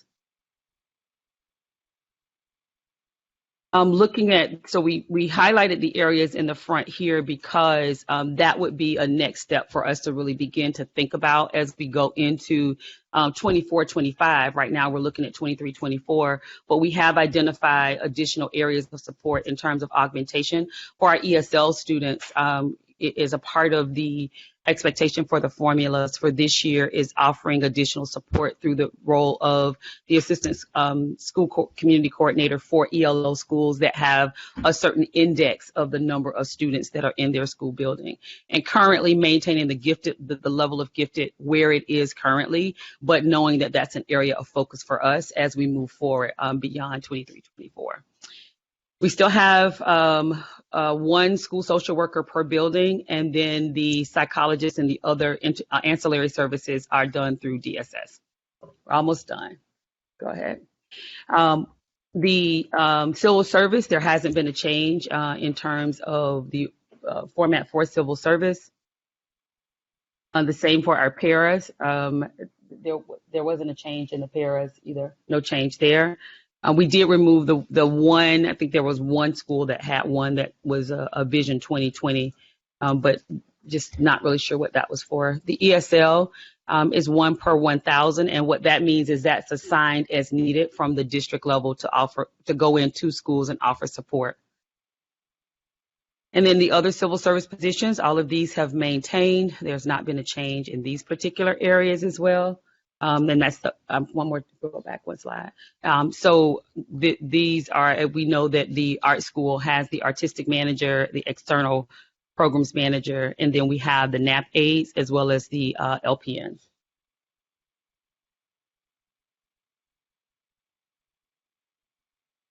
Rob, we're waiting for you. All right. Our large high schools have 2 building engineers. Every other has 1. The custodians, the number of custodians are based on the square footage. And then we've maintained the level of our food service helpers, our lunchroom manager, there's 1 per school. The school community coordinators were actually phased out last year. However, and assistant school community coordinators, the discussion was before, was a part of last year's budget. However, when I came, we determined that there had not been notice to those individuals, and I felt very uncomfortable coming in May saying to individuals that you don't have a job come July 1 or August 1 or whatever the date was. So what we talked about to schools and we shared with the individuals that would be impacted, that this position is being phased out such that at the end of the year, at the end of this year, that position would not be returning. And as we've gone through the year, if positions become available, those positions have not been filled. So that's what the phase out terminology is there.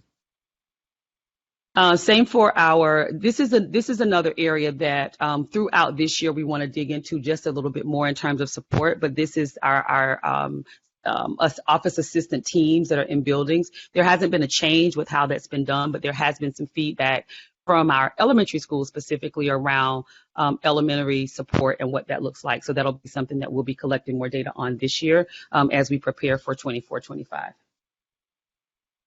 And then our school security assistants did a lot of deep dive information on this and provided where the differences were with the schools. I believe I shared this recommendation or the Excel with the board as well in one of the weekly updates, but if not, that is one I can share. So I think this is important because I do want to make sure that in terms of doing the audit, there had not been a rollover for how we were assigning security to schools since Bill Miles. So as I understand, I think that's a common name that we know. So what we did is went into each of the schools, looked at a variety of data points in terms of recommending an allocation to schools in terms of security. That started with incidents in school buildings, but it also included square footage in the school building, the number of exterior exits, whether or not they have a public access clinic. And that's simply because that means that during the day there could be a public that's on the campus or not, and then the number of large community events that happens at the school. So the minimum was 1 per in terms of the school security, and then the allocations from there based on those indicators. And then last but not least, additional thoughts through additional Title I funded position. The reading specialist I shared with the board earlier in terms of where the recommendation was, 1 per Title I school for reading specialist. And for schools that are greater than 250 students with a composite reading score of less than 40% based on the OST, an additional reading specialist. The way that this has been done in the past, or that it was done as I'm understanding, is there was a formula that was used for the reading specialist that was specific to grade levels. So if you had a particular number of students that were under the threshold, you received a reading specialist for third grade. When ESSER funds came, there was an additional K2 reading specialist that was given to all of the elementary schools that was funded with ESSER funds. So that was a second for every elementary school. The math specialists were done the same way, used the same formula. So there was a math specialist that was assigned to each school. So that was 3 math specialists. There was 3 specialists. And then if schools were in a certain area for 6th grade, if their numbers were below a certain percentage for 6th grade, then at least another 0.5 specialist was added.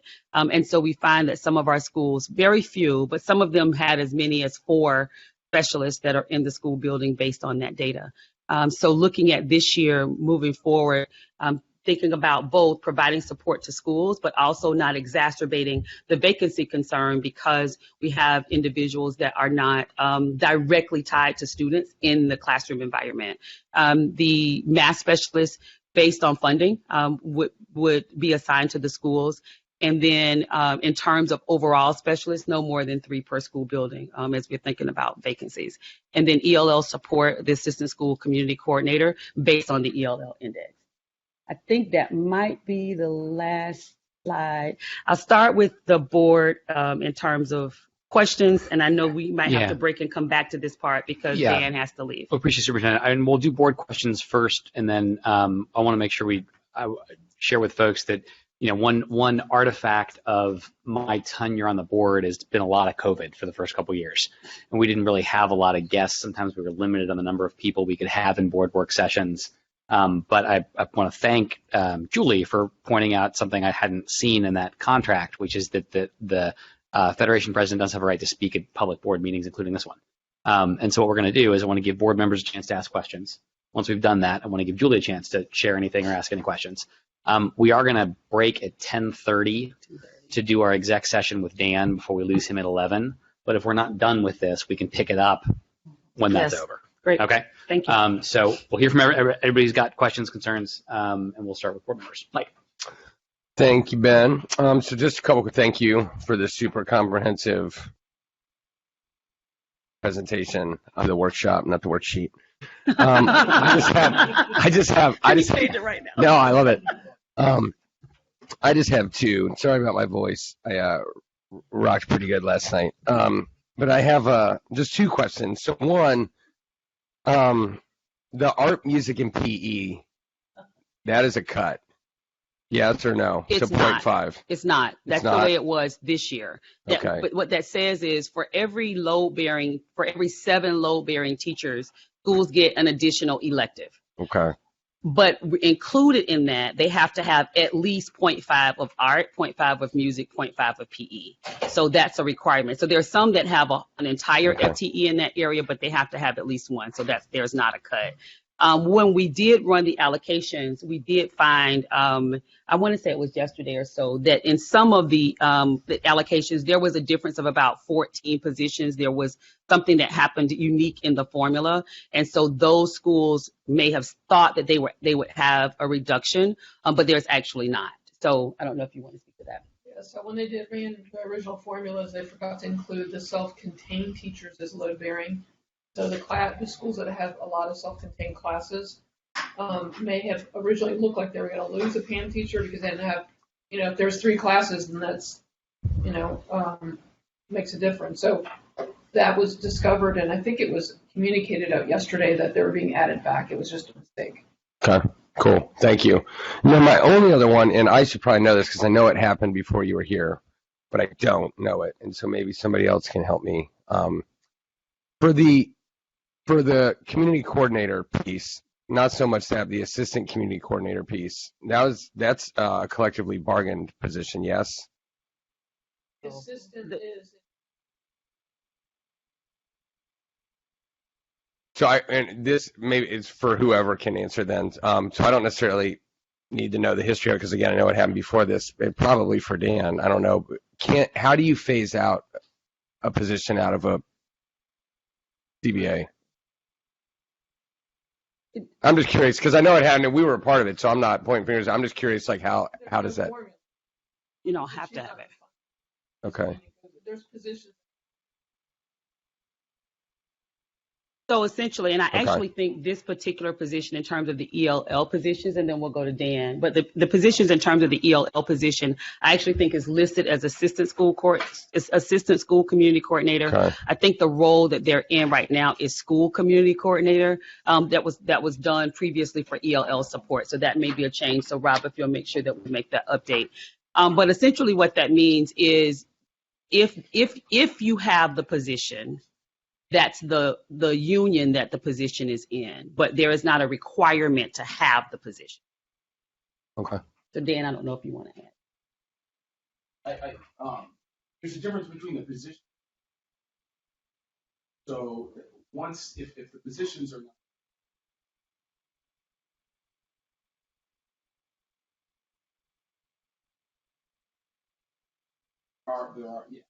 That has to be done as well. Right. You can't just. That makes sense. And Yeah. They're still centrally funded school community coordinator positions, like in early childhood and in special needs and in athletics. But these are the ones that started when we started the school community learning centers. They were all funded by 21st Century Grant. Yeah. The grant went away. Remember that. The general fund absorbed them. And as we expanded the resource coordinator function, we never took out, so we were actually duplicating and double funding for the same role. Cool. That makes sense. I was just curious. I wasn't sure how that worked. So. And the other thing is, which we're not looking at that direction at all, but the other thing is there is the provision if it was something that was not going to be filled or used, and there's also the provision to RIF. So that's not something that we're looking at. Of course, we want to make sure that all of our team members are placed in positions, but that essentially that would then mean that we close the position and we are not obligated to then place the individuals in another position. Thanks. Thank you, Mike. We'll just come all around. Mary. All right. Thank you so much for the presentation. And you said we will have access to this, correct? Yes. Okay. It's not on board docs, Not yet. but I just want to make sure. Okay. So I have 3 questions. Moving first with, I don't know what slide it was, but where you were talking about the Dean of Culture and Community, the graduation specialist, and the attendance specialist. I'm just curious, how much is that going to cost the district? So because we're in the process right now of in negotiations in terms of averages. So it in terms of the funding for that, the funding would be augmented funds that comes from Title I. And so it's not funded through the general fund. And there would be 8 or 9 of those positions for the Title I schools. So 3 of those positions times that. So if you average that out around, I would say, I think we use the average of about $80,000 or $85,000 from Title I. So these 3 positions would only be going to Title I schools? To start with, correct. To start with. Right. Would there be plans to expand? I don't know yet because we want to start with where we are with collecting the data on the schools, looking at those schools. That's where the greatest need is if we're utilizing the data. And so we would start with that. And there also is the funding that goes along with that to allow those positions to be augmented in terms of support. And I don't know if you're able to give this, but at some point, can you just give a number? In terms of what? How much that would cost? Yeah, so let's 85 times 8 times 3. The graduation specialist would be $1 million, and Say that again. $1,163,000, and the attendance specialist is $1,280,000, based on how the data works. So the attendance specialist, say that number again. 1280. I just want to make sure I have it correct. The graduation specialist. The graduation specialist. $1,164,000 rounded. And then the Dean of Culture. I haven't cost it out yet because that's an ESSER. Okay. So we'll probably come back to that. I'll go to my second question. Let me address, if I can, your question, though, to make sure that we have clarity around that part. Those positions would be our positions that would be funded from Title I to start with. Right, you said. And then the deans recommended for ESSER. I'm pretty sure someone else will have a question. So I'm going to go to the second one. on the slide you said about licensed nurses, you said that there was one per school allocation. Is that correct? No, we If said you we're could pull going to that roll up. over the current. Can you pull that up again, please? That slide about the licensed nurses. Rob, it's actually on the slide that shows the allocations It's the other file. on the other one. Yeah. And I guess while he's doing that, I also had a question about security. So you said that there was one additional assistant for how many students? One per 400. 400? So then what are your regular security allocations? Was that included in the slide as well? Per school? No, so I And that's what I was looking for. I didn't see that. no, I did not list those here per school. I believe that I added that to the weekly updates, but if not, I will Okay, send it out to the Thank board you. so that we could cross-reference that as well. And you said one additional per 400. Not additional. One assistant. A security assistant starting at 400. 400, starting at 400. And then that may be increased depending on those additional factors.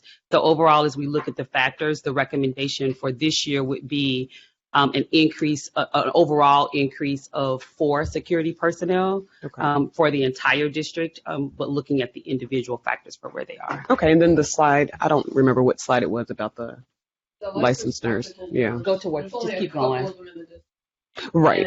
But so remember, we have a $7 million Okay. contract with the city of Cincinnati Yes. to RNs. Right. That's the slide that it was on. Okay, and so where it says maintain current level, just remind me, I know you just said it, but what was the maintain current level? What's the number? I don't, off the top of my head, I don't know. But there was only like 2 or 3 in the district, I believe. Okay. I'll verify. I'll write it down and verify. Thank you. Thank you, Mary.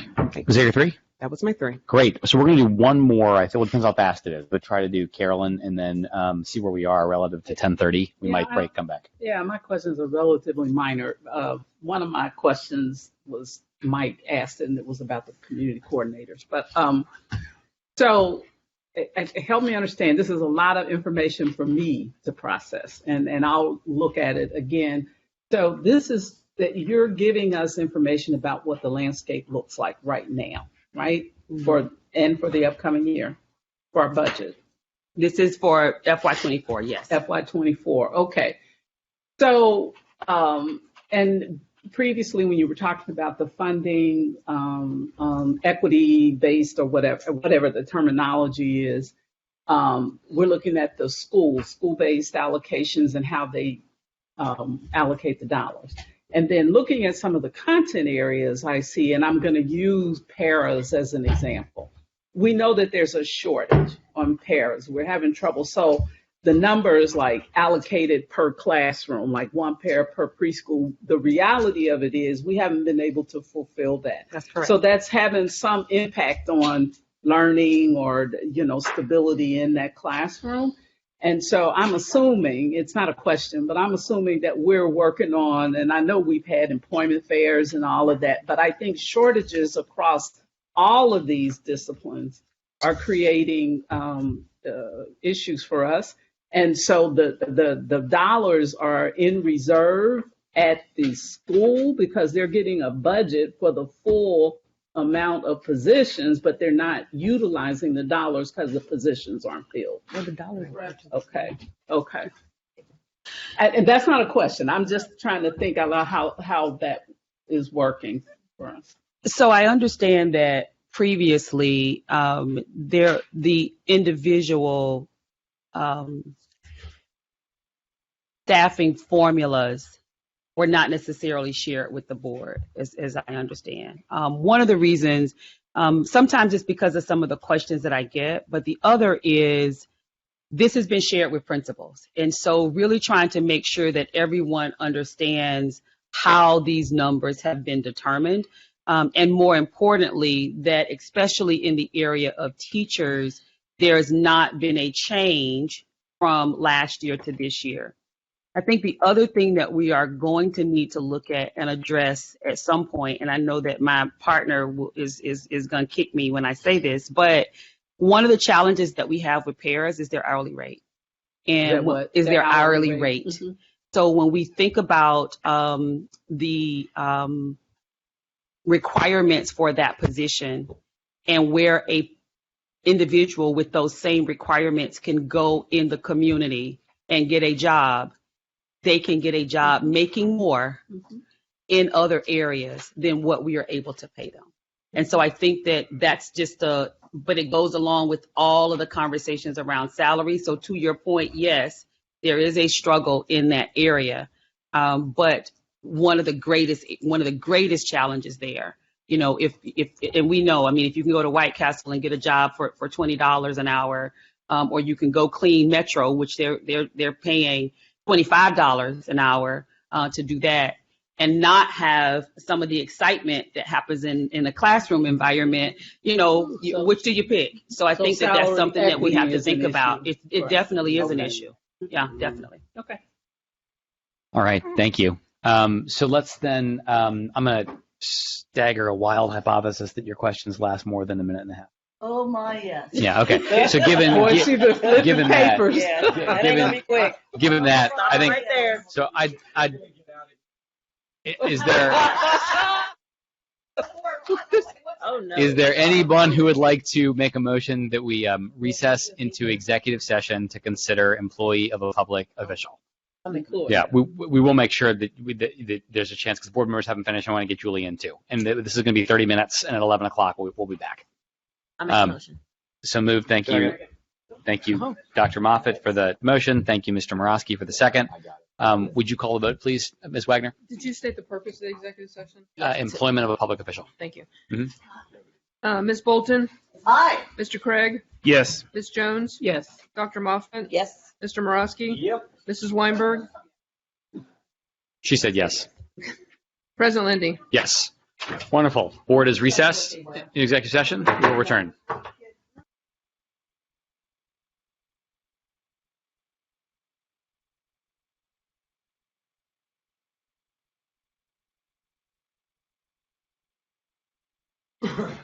Rob, do I need to wait to do anything technologically, or can we just go ahead and get started? Awesome. Okay, welcome back, everyone. We're going to pick up our conversation about budget. We had a great presentation from our superintendent treasurer. We heard from our first three board members. The next board member we're going to hear from with any questions is Eve. We're going to move on down. And Eve has the floor. I'm gonna do like this tour and she get. He's all geared up. There'll be a gong am at some geared point. up. Yeah.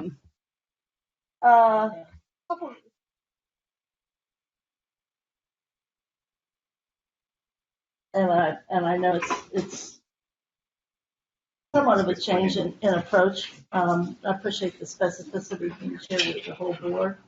I think that's helpful. I think that's really helpful. And so I appreciate it. I'm interested in the class size issue. I think we talked about it when you're doing the formula. Did we use the CFT formula starting with the lowest number in the range? No, we That never is not- have. And we haven't done that. We're not going to do that, even to compare what that does regarding load-bearing teachers. So our past practice has been, as long as I've been involved with the budget, to max out when we're building the budget, because it's all student projections.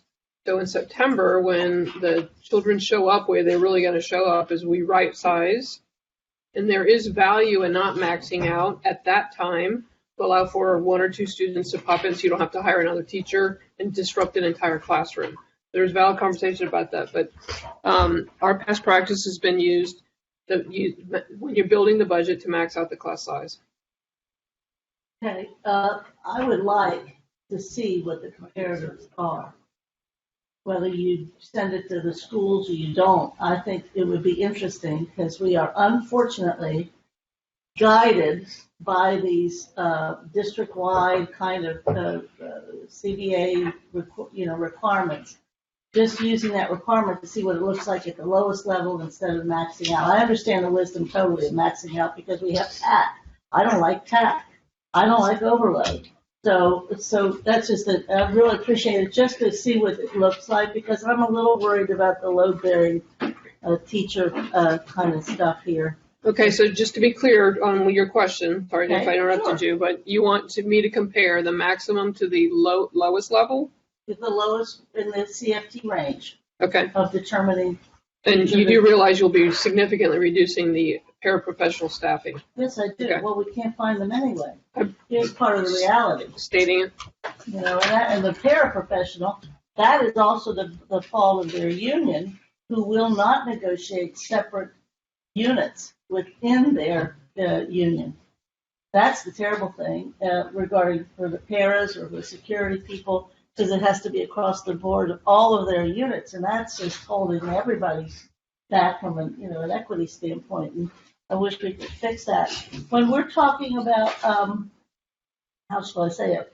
To Mary's point, there's 3 new folks at the high schools. How many of our high schools are Title I high schools? There are 8 of them. 8. Really? We're doing well if there's only 8. 8 or 9. Cool. So the schools that are not Title I are magnet schools and the Montessori, except for Gamble. Gamble is Title I. Okay, great. I'm glad to know that. So that's a big increase of administration. I didn't see you guys report that. It doesn't look like central office is getting that much more in positions as the high schools are. We haven't even started central office budgeting Okay, yet. well, no wonder there's no increase or decrease. Wanted to also ask, we've been contacted a lot about extracurricular, and unfortunately it is part of CFP's contract. For extracurriculars, if you're a football coach in one high school, do you get the same pay if you're a football coach in the other school? Yep. Yes. So the idea that there's this range, there should not be a range. No, the stipends are dictated in the Thank you. Just in the trying salary to schedules. clarify that up.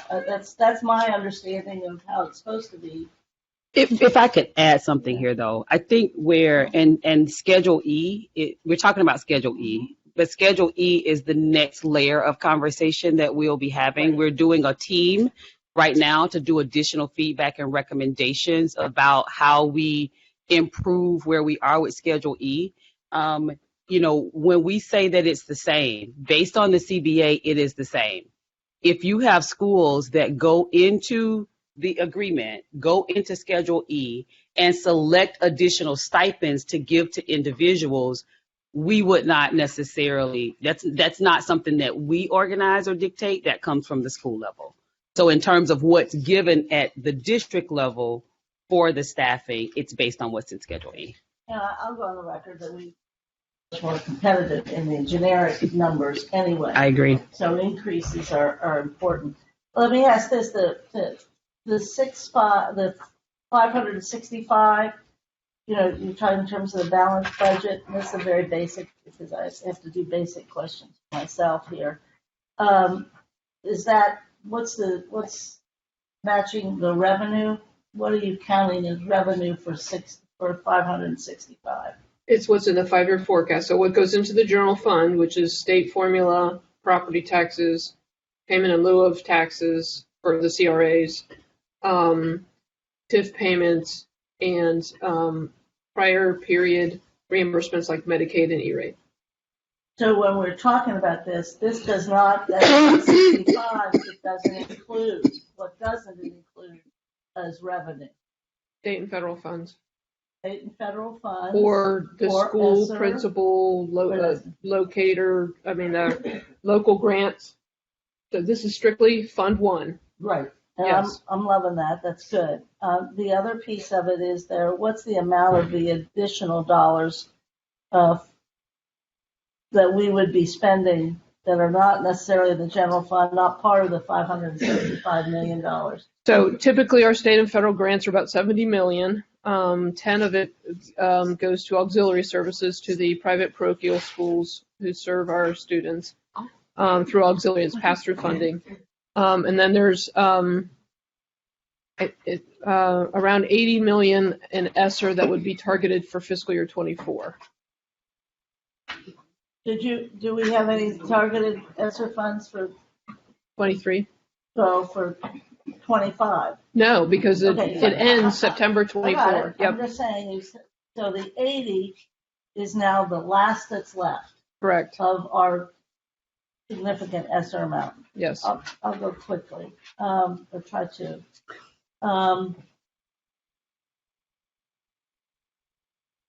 On music and art, PE, as a person who was here when that formula, and as were you, Jen, when that formula was there, that was before I got on the board. That was years of work by Eileen Cooper Reed and Susan Cranley, Melanie Bates, because we did not have, as late as 2008, music and art in every one of our schools.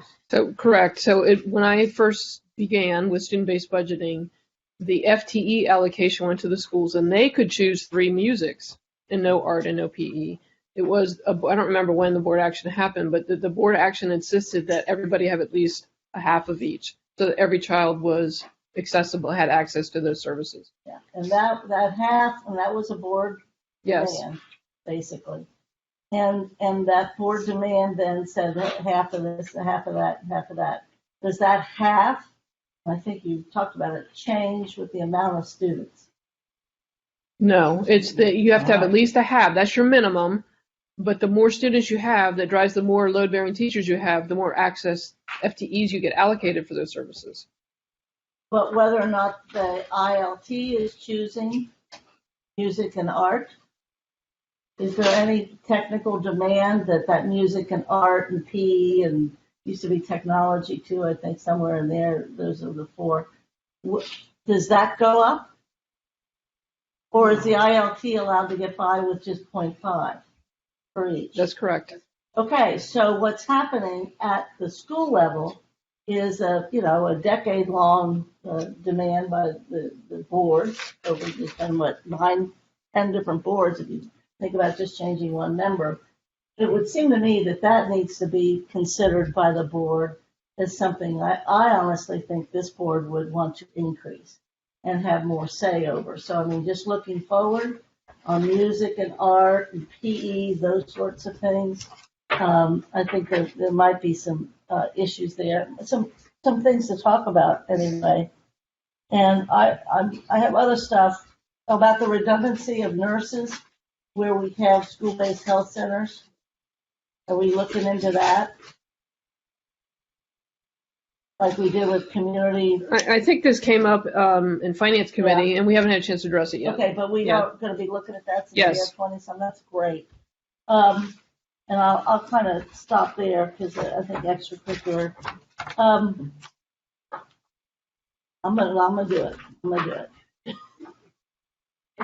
You've heard me say this in a couple of places, and this is something I was taught by previous board members.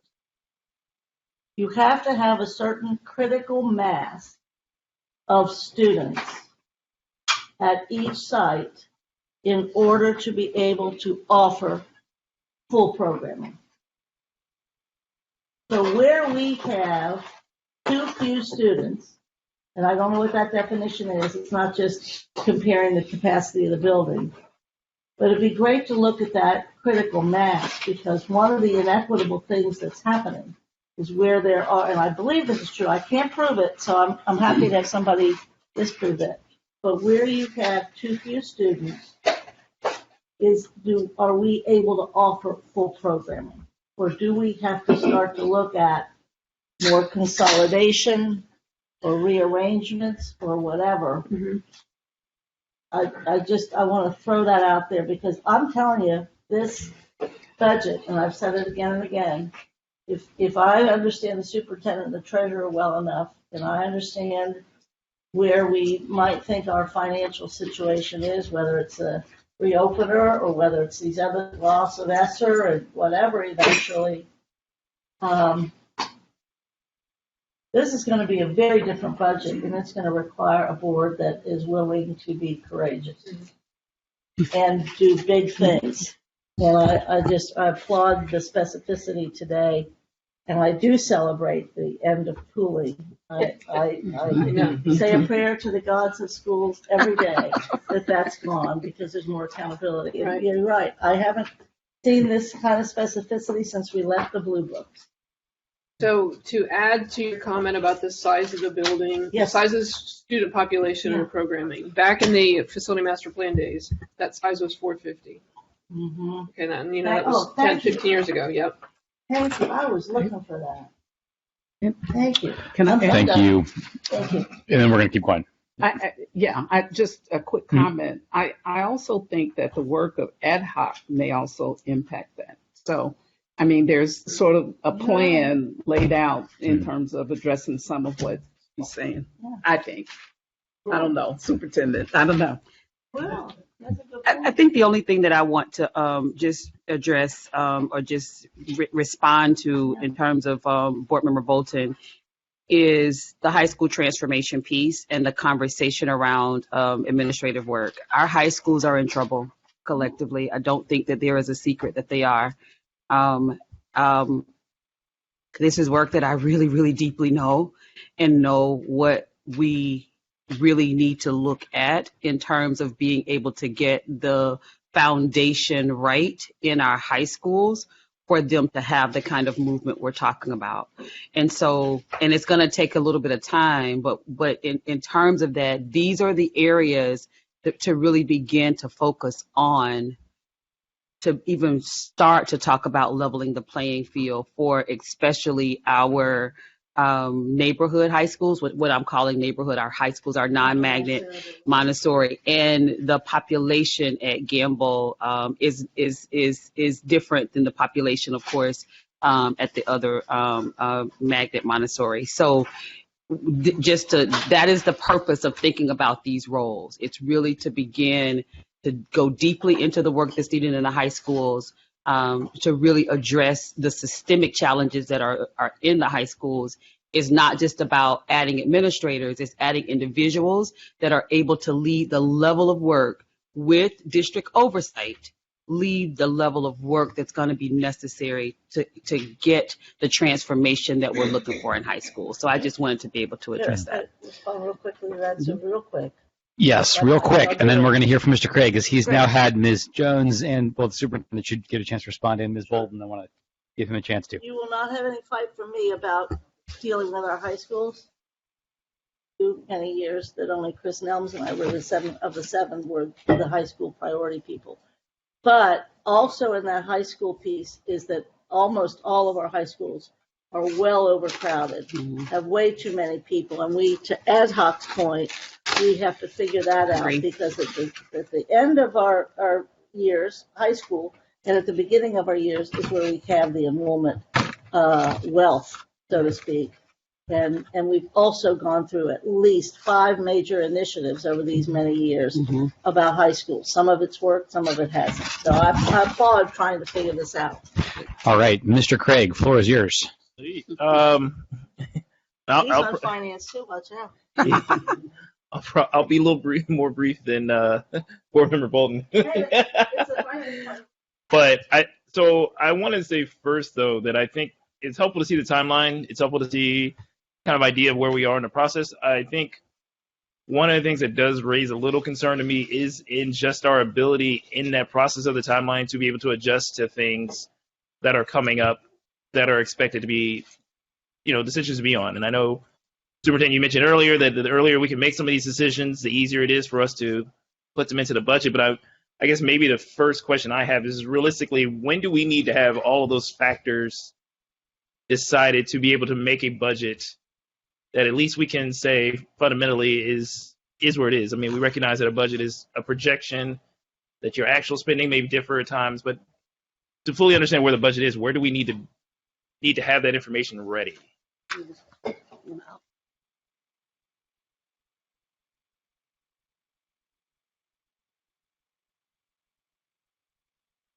One of the things we've anticipated and thing that comes up, and that's why I share concern about playing in parallel with the budget. We don't know what we don't know yet. Having said that, typically in April and May is when we start publicly presenting budgetary stuff. And so it would be most helpful to have all the big items in by then. So, mid-April. Yeah. So I'll also add that all of it becomes a part of the puzzle that we're working through right now. And so the first part of that, of course, is dealing with the school-based budgets through allocation. That's already in progress. So the schools have until the portion of their budget that they actually control, they have until the middle of February 24th, I believe it is, to actually get it into the system. Simultaneously, the beginning of February is when we start doing that deeper work with the district level budgets. And so as those two are coming together, we're also doing the additional strategy around thinking about what the goals and guardrails are, as well as what those priorities are. So I would concur with the treasurer, and from our conversations, the goal really is right around a mid to late April, where we're then beginning to have the conversation with the board, but also beginning to socialize some of those things collectively with the public for a more comprehensive, budget conversations and expectations. And I think the treasurer, like hitting onto where my thought was also is just that, we talked about this before where we did a strategic plan, we did a budget, and the two didn't necessarily meet up in that process. And I think that's something we're doing differently this time around.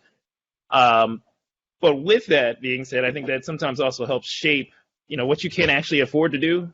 Sometimes also shapes what your discussion around your strategic plan. So I guess that's my other thought in this is just making sure that we're having those comprehensive conversations, because to the point about what we talked about earlier with regard to transportation, how you change one little factor affects everything so much, and that when we don't put it into the budget to reflect that, or we don't recognize that, again, to the point of paraprofessionals, the fact of the matter is the economy around them changed. And so now we've got folks who, as you were mentioning, can go out and work somewhere else and make a fair amount for a lot of higher pay. But when we change that factor, does that drive interest? Does that drive the needs of that role, the expectations on that role? The board has also given us a gift by giving us, at least to get started in the conversations, the goals and guardrails. Because the goals and guardrails give us the beginning of what looked like a marching expectations as we're thinking through each of the individual areas. So as we begin to talk later today about the rollout, the process for the strategic plan, I do believe that it will be in alignment enough, at least with the guidelines that we're, that we're proposing in terms of timelines. I do believe that it will be in alignment in enough time for us to start some of that supportive work based on the strategies. Just because we've also given background information because of the goals and guardrails. And then my last question, real quick, is just when we look at those factors that we're talking about with regard to equity, and I know one of the things that some of the schools have raised when we were doing the conversations around goals and guardrails is the perception of advantages. And I think that was part of the great thing you all did with the program audit, is that we started to learn what was actually happening at some schools. And so is there any thought around that with regard to the budget as to speaking specifically as to like programming at schools, how that particular budget component is why this is allotted here, or this is why we can expand on this part too? Because I think that's the other part that, parents and folks who are looking around and saying, what are my kids getting for that in that school, are having a hard time figuring out what each school has.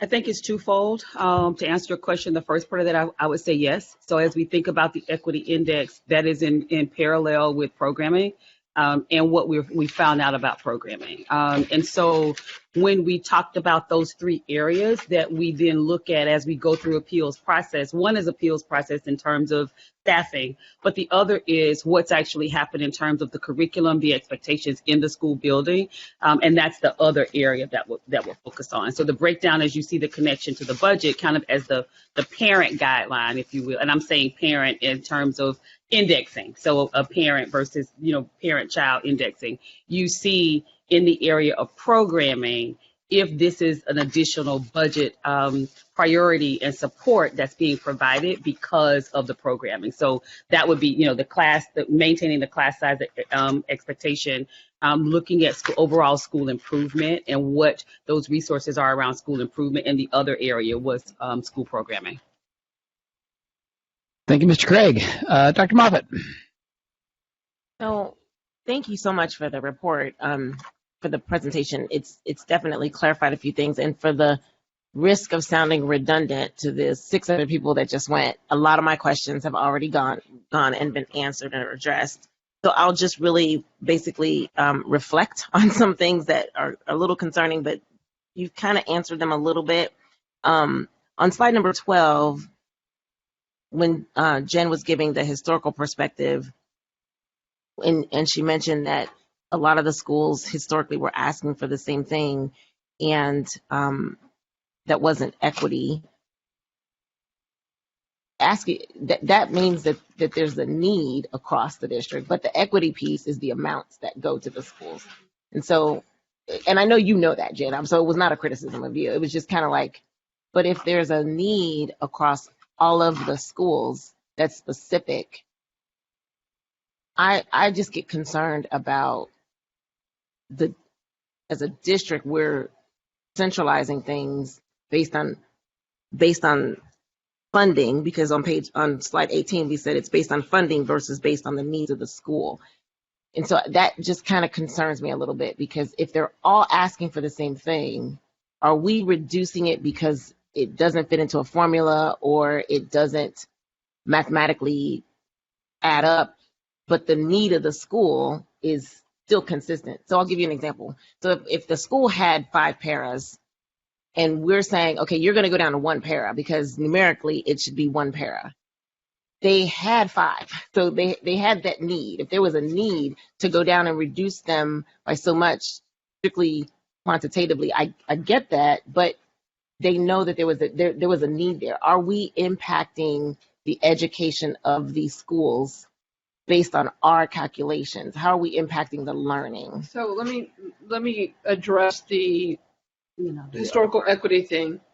So the example is, it wasn't like we were reducing equity. It was early on when we first started this, the school social worker formula was a 0.2, so 1 day a week at every school. The schools in their equity requests started asking for more school social worker time. And if every school asked for that, why aren't we already providing that? And so we expanded it to a full-time school social worker, so they didn't have to equity ask for it, right? That was what I meant. In the slide 18 that you're referring to, it wasn't that the schools didn't necessarily need it. It is a choice for them if there's still Title I funding, because Title I is based on, it's a per pupil value, it's tiered, and it's based on your free and reduced lunch. So the higher free reduced lunch rates get a higher per pupil value than the less economically challenged school buildings get. And so they may not have as much money available to get that extra math specialist. Okay. Other thing that just concerns me is the additional. Are we talking about 1.2 million for graduation specialists, the ones that are coming out of Title I, and the attendance specialists, 1.3 million? Are we talking about repurposing positions for that total, or are we talking about hiring positions? It's actually a combination. One set of the positions are being repurposed from just a career tech position that was added, I think, last year or year before. So that's one repurpose. So that would really be absorbed into the graduation specialist. The other 2 positions would be new positions. The 2.6 million, that what is real, what is new, and what is the 1.2 and the 1.3 that you gave us the newness, the additional monies, or is that, well, 1.2 is going to be repurposed, so it's really an ask of an additional 1.3? No, so as the treasurer actually gave those numbers, that was just overall. It didn't include the minus for the positions that were being repurposed.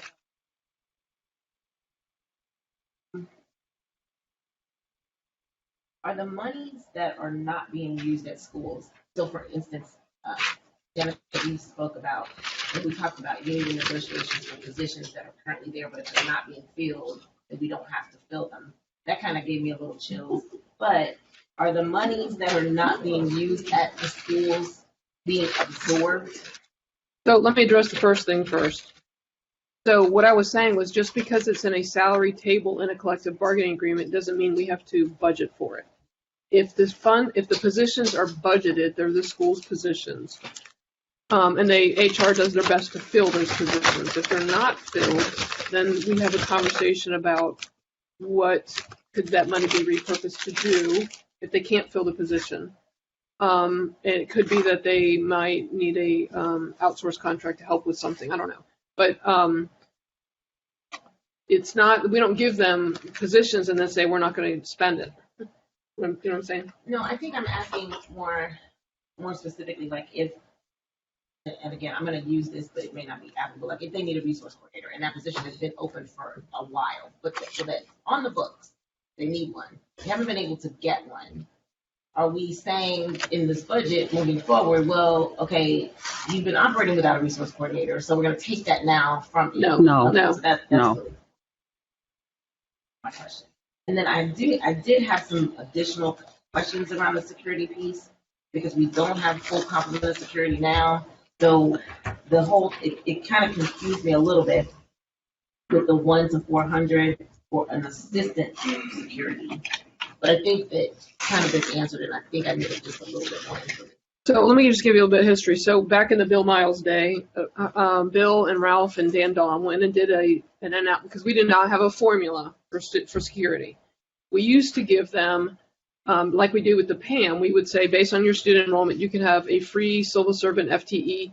Use school, you decide how to use it. So some would get an extra para, reading para, some would get school community coordinator, some would buy more school social worker time, whatever the school decided. But so what they weren't doing is getting necessarily security. And as the nation started having significant security concerns, Bill and Ralph and Dan went and analyzed each building for the size of the population, the personality of the building, how many external doors and all that kind of stuff. And they made a recommendation. This school needs 13 security people. This school needs 7. And so we went with that. And we stayed with that for several years. Last year is when they started talking about going to more of a formula based and trying to determine. And then, so I will get you the information, but I think the new way increases the number of security assistants, and that's what they're called. They're called security assistants in the district. It sounds like it does, but we don't have a full complement now. So I'm wondering, are we having some of these conversations? And I'm sure we are. In tandem with we're having this job fair, like we're down security, we're down, but we're not at a full complement anyway. So I like the recommendation, but I'm just wondering how are we going to fill?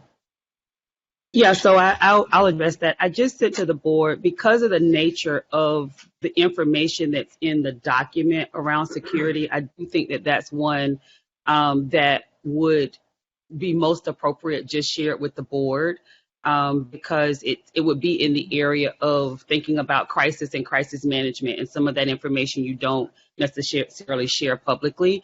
So I think to Board Member Moffitt's question, there are two things. One, yes, would be the beginning of the question in terms of for all vacancy positions that we have, as we are working through and looking at this entire hiring season, all of those vacancies, every area that there is a vacancy is included in an area of focus for hiring.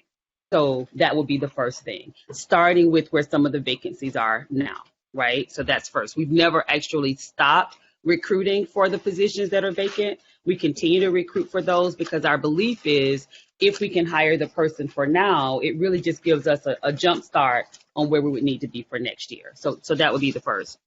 The second, in terms of security, in having been in the buildings collectively, working with the staff, looking at where we are, there is some rework and retraining that needs to happen at the school sites with how we're utilizing security at schools. So, for example, I walk in a school building and inadvertently, I see 3 or 4 security personnel, especially high schools, 3 or 4 security personnel sitting in the foyer. Right. So that means that there has to be some reorganizing, restructuring, looking at the physical plant, helping principals think about placement, what that rotational model needs to look like, and the expectation. One of the reasons that we did the additional work with the exterior doors is adding the expectation of that perimeter check, which is a part of what should be happening, but it's not necessarily something that's happening now. So I think a huge piece of it is not just the increase in staff, but it's also making sure that we're maximizing what the staff members are doing while they're there, and that's just going to go along with retraining. If we can take just a moment in terms of budget, board members, I just sent it to you. If you'll take a minute, if you'll just open up that Excel, and I can just give you one more layer around the security piece. And again, this wouldn't be one that I would share with Rob because of the nature of the fact that it is security. So in the document that I shared with you, I think when we start talking about staff and how schools are able to, when we start talking about staff and schools are able to, from the allocation, we talked a lot about allocations, but from the allocations, schools then go through an appeals process, right? And when they go through that appeals process, they're saying, we don't agree that we should lose this individual, or we think that we need more, right? And then they put that into their request. And then we use all available information, including conversation, including what we know about the school environment, to then make some additional recommendations around that. So it's a lot of information that's here. If you will scroll all the way to the end, and it's already set up so the columns are frozen, because for many, the greatest interest is going to be in what is there now and what's being recommended for next year. So if you just scroll all the way to the end, you see a yellow column for FY23. That's what's in the building now. You see in the R column the allocation for FY24. That's after we have gone through the analysis of what's happening in the school building, looking at the recommendation from the audit, and then knowing what else we know about the environment, the kind of professional development or training that needs to happen for the staff. This is the recommendation for where we're looking to go moving forward. So that just gives you an idea of what's been shared with schools. Mm-hmm. Through this process, because schools have already received this information, they can appeal that. The appeals were actually due yesterday, but they can appeal that. And then we go through the appeals process. So it may be at the end, this is not actually what happens. There may be some additional recommendations that are done from here, depending on what that looks like. But this starts with all of those different areas that I spoke about earlier, looking at what's happening in terms of discipline, looking at how many exterior doors they have, looking at whether or not they have a public access clinic that's on site, looking at the square footage of the building as well, and then taking all of those things together and trying to come to a formula that then is responsive. The other thing that's also important here, which is what happens when you're trying to work with formulas and tweak what you know to be the case versus what you can get in documentation. There's one of the schools, and I'll just call out, for example, probably the best one for me to call for you to just kind of scroll down and look at would be Withrow, for example, if you'll look down at Withrow. So based on the formula, Withrow, and it's on line 64. Mm-hmm. So based on the formula, you see that, what the allocation, what the recommendation would be after the audit. So that's in column Q, right? Everybody see that? Yes.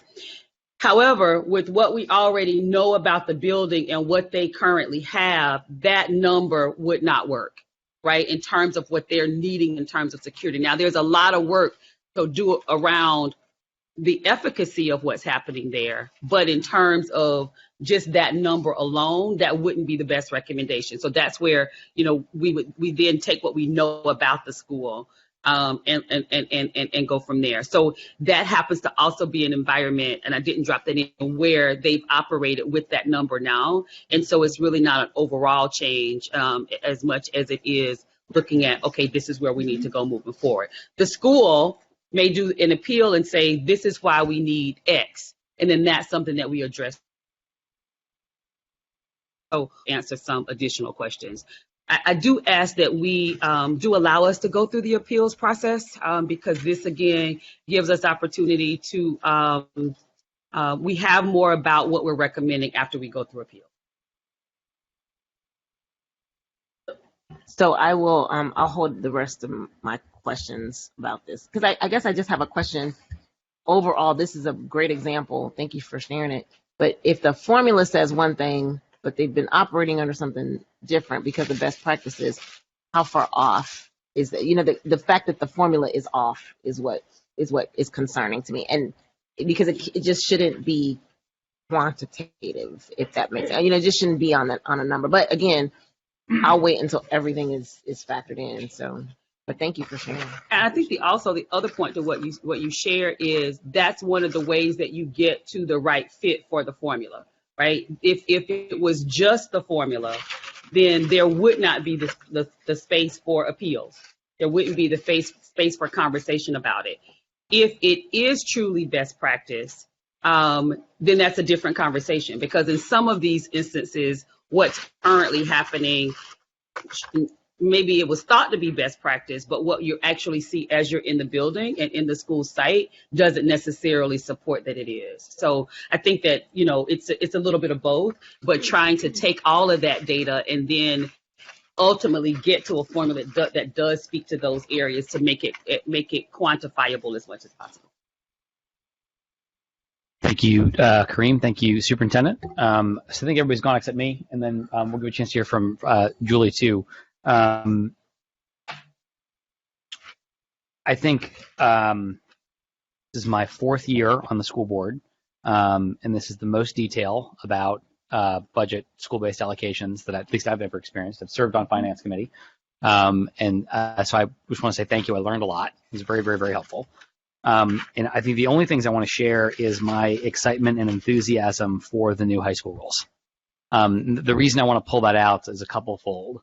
One, you know, I agree with the superintendent that if you look out across our district, the high schools are where we have some of the most work to do. And if this is going back a couple years, but not that long ago, this was under the old state report card.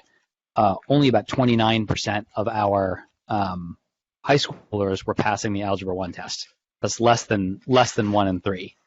And that the remediation-free graduation rate, so this was Ohio's measure of students who are academically ready for college. So do you have like a college-ready ACT score, SAT score? Have you gotten a 3 or higher on an AP exam? Have you gotten earned IB credit somewhere? Have you gotten some college credit plus credit?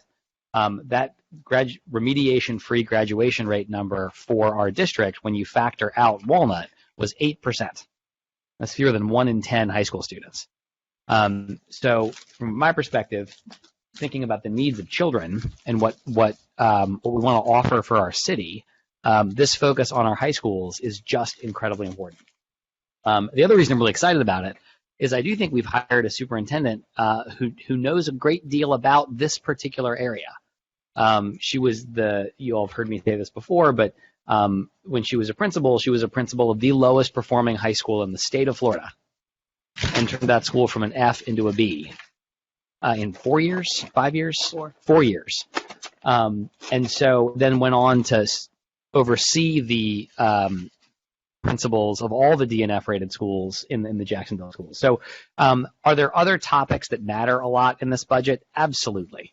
But the idea that one of the things, and this is reflected in our goals around Algebra 1, it's reflected in our goals around College Credit Plus and mystery credentials. I mean, this is very aligned with what we heard from the community and what we passed in December.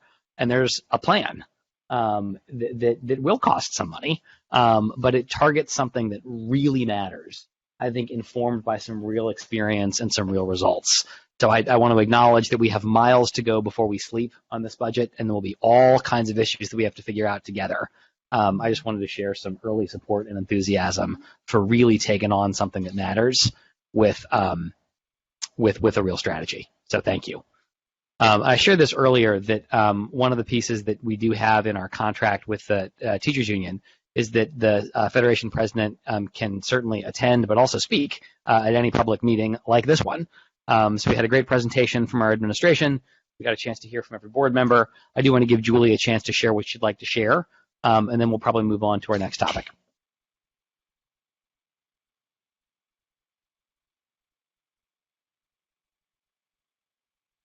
have this. One of the things.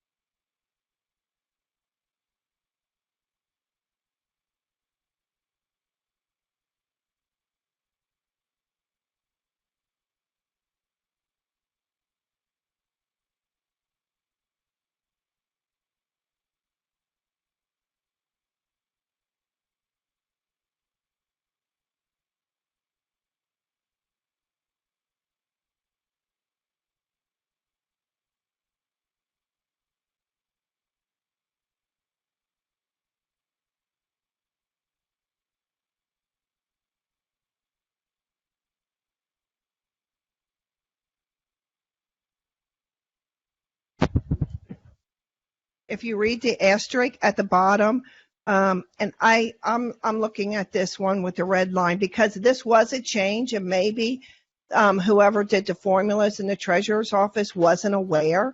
But the input from the teams is that it's 21 for K to 3 is one, and a para is assigned. But also for the 4 to 6, they're supposed to be maximum 28. 29 and 30, they're allowed to get overload pay so they can start looking at adding a teacher.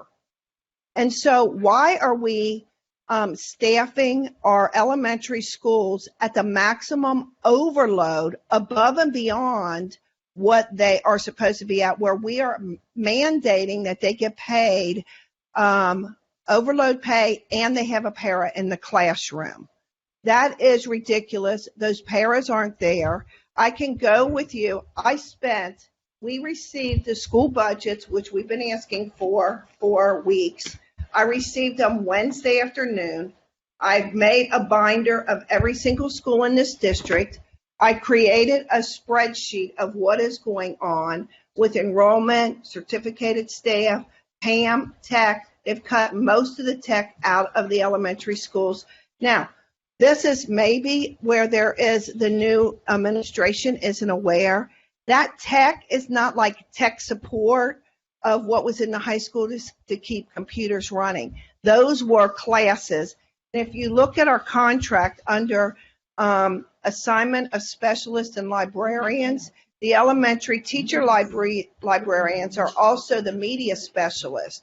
So those schools without a library then had a media specialist, because we have kids who are taking their tests online on a computer. If they are not going to a tech class, how are they going to learn to operate that to even be able to take the test? They already can barely write because they haven't developed their fine motor skills. Now they want to take away technology. How are they going to be able to learn how to use that computer? How are they going to learn how to do keyboarding? How are they going to learn how to go back? If a teacher cannot teach computer skills within any of the master schedule. That was always one of the specials, and the way they cut it back. Now, if you look on the chart, they cut the specials back, but it isn't just the number that they cut back for the music, art, and PE. They also cut back the number of tech teachers in the elementary schools. And so we lost 20 schools and some of the schools didn't even have that position like they were supposed to. And then we lost 16 of the PAMs, but that is because they increased the number for the 4 to 6. There are schools like Hyde Park. They lost a teacher and gained 4 overload paras, which is more expensive than having the teacher to begin with. Sailor Park went from 4th, 5th, and 6th grade of 2 every year. They were always knew they would have 2 every year, but they did not have those paras. But next year, they have 1 4th, 1 5th, 1 6th. And I said, did you get additional overload paras? And they said, no. Every one of their intermediate classes is at 31 or 32 starting the year. So if they get one more student, they're going to have to add another teacher at an intermediate grade. And where are we going to get those teachers come fall? If we're not staffing the schools properly now, they're not going to be staffed properly all next year. And why we are overloading and putting 4th, 5th, and 6th graders in classes larger than the 7th and 8th grade, that makes absolutely no sense to me.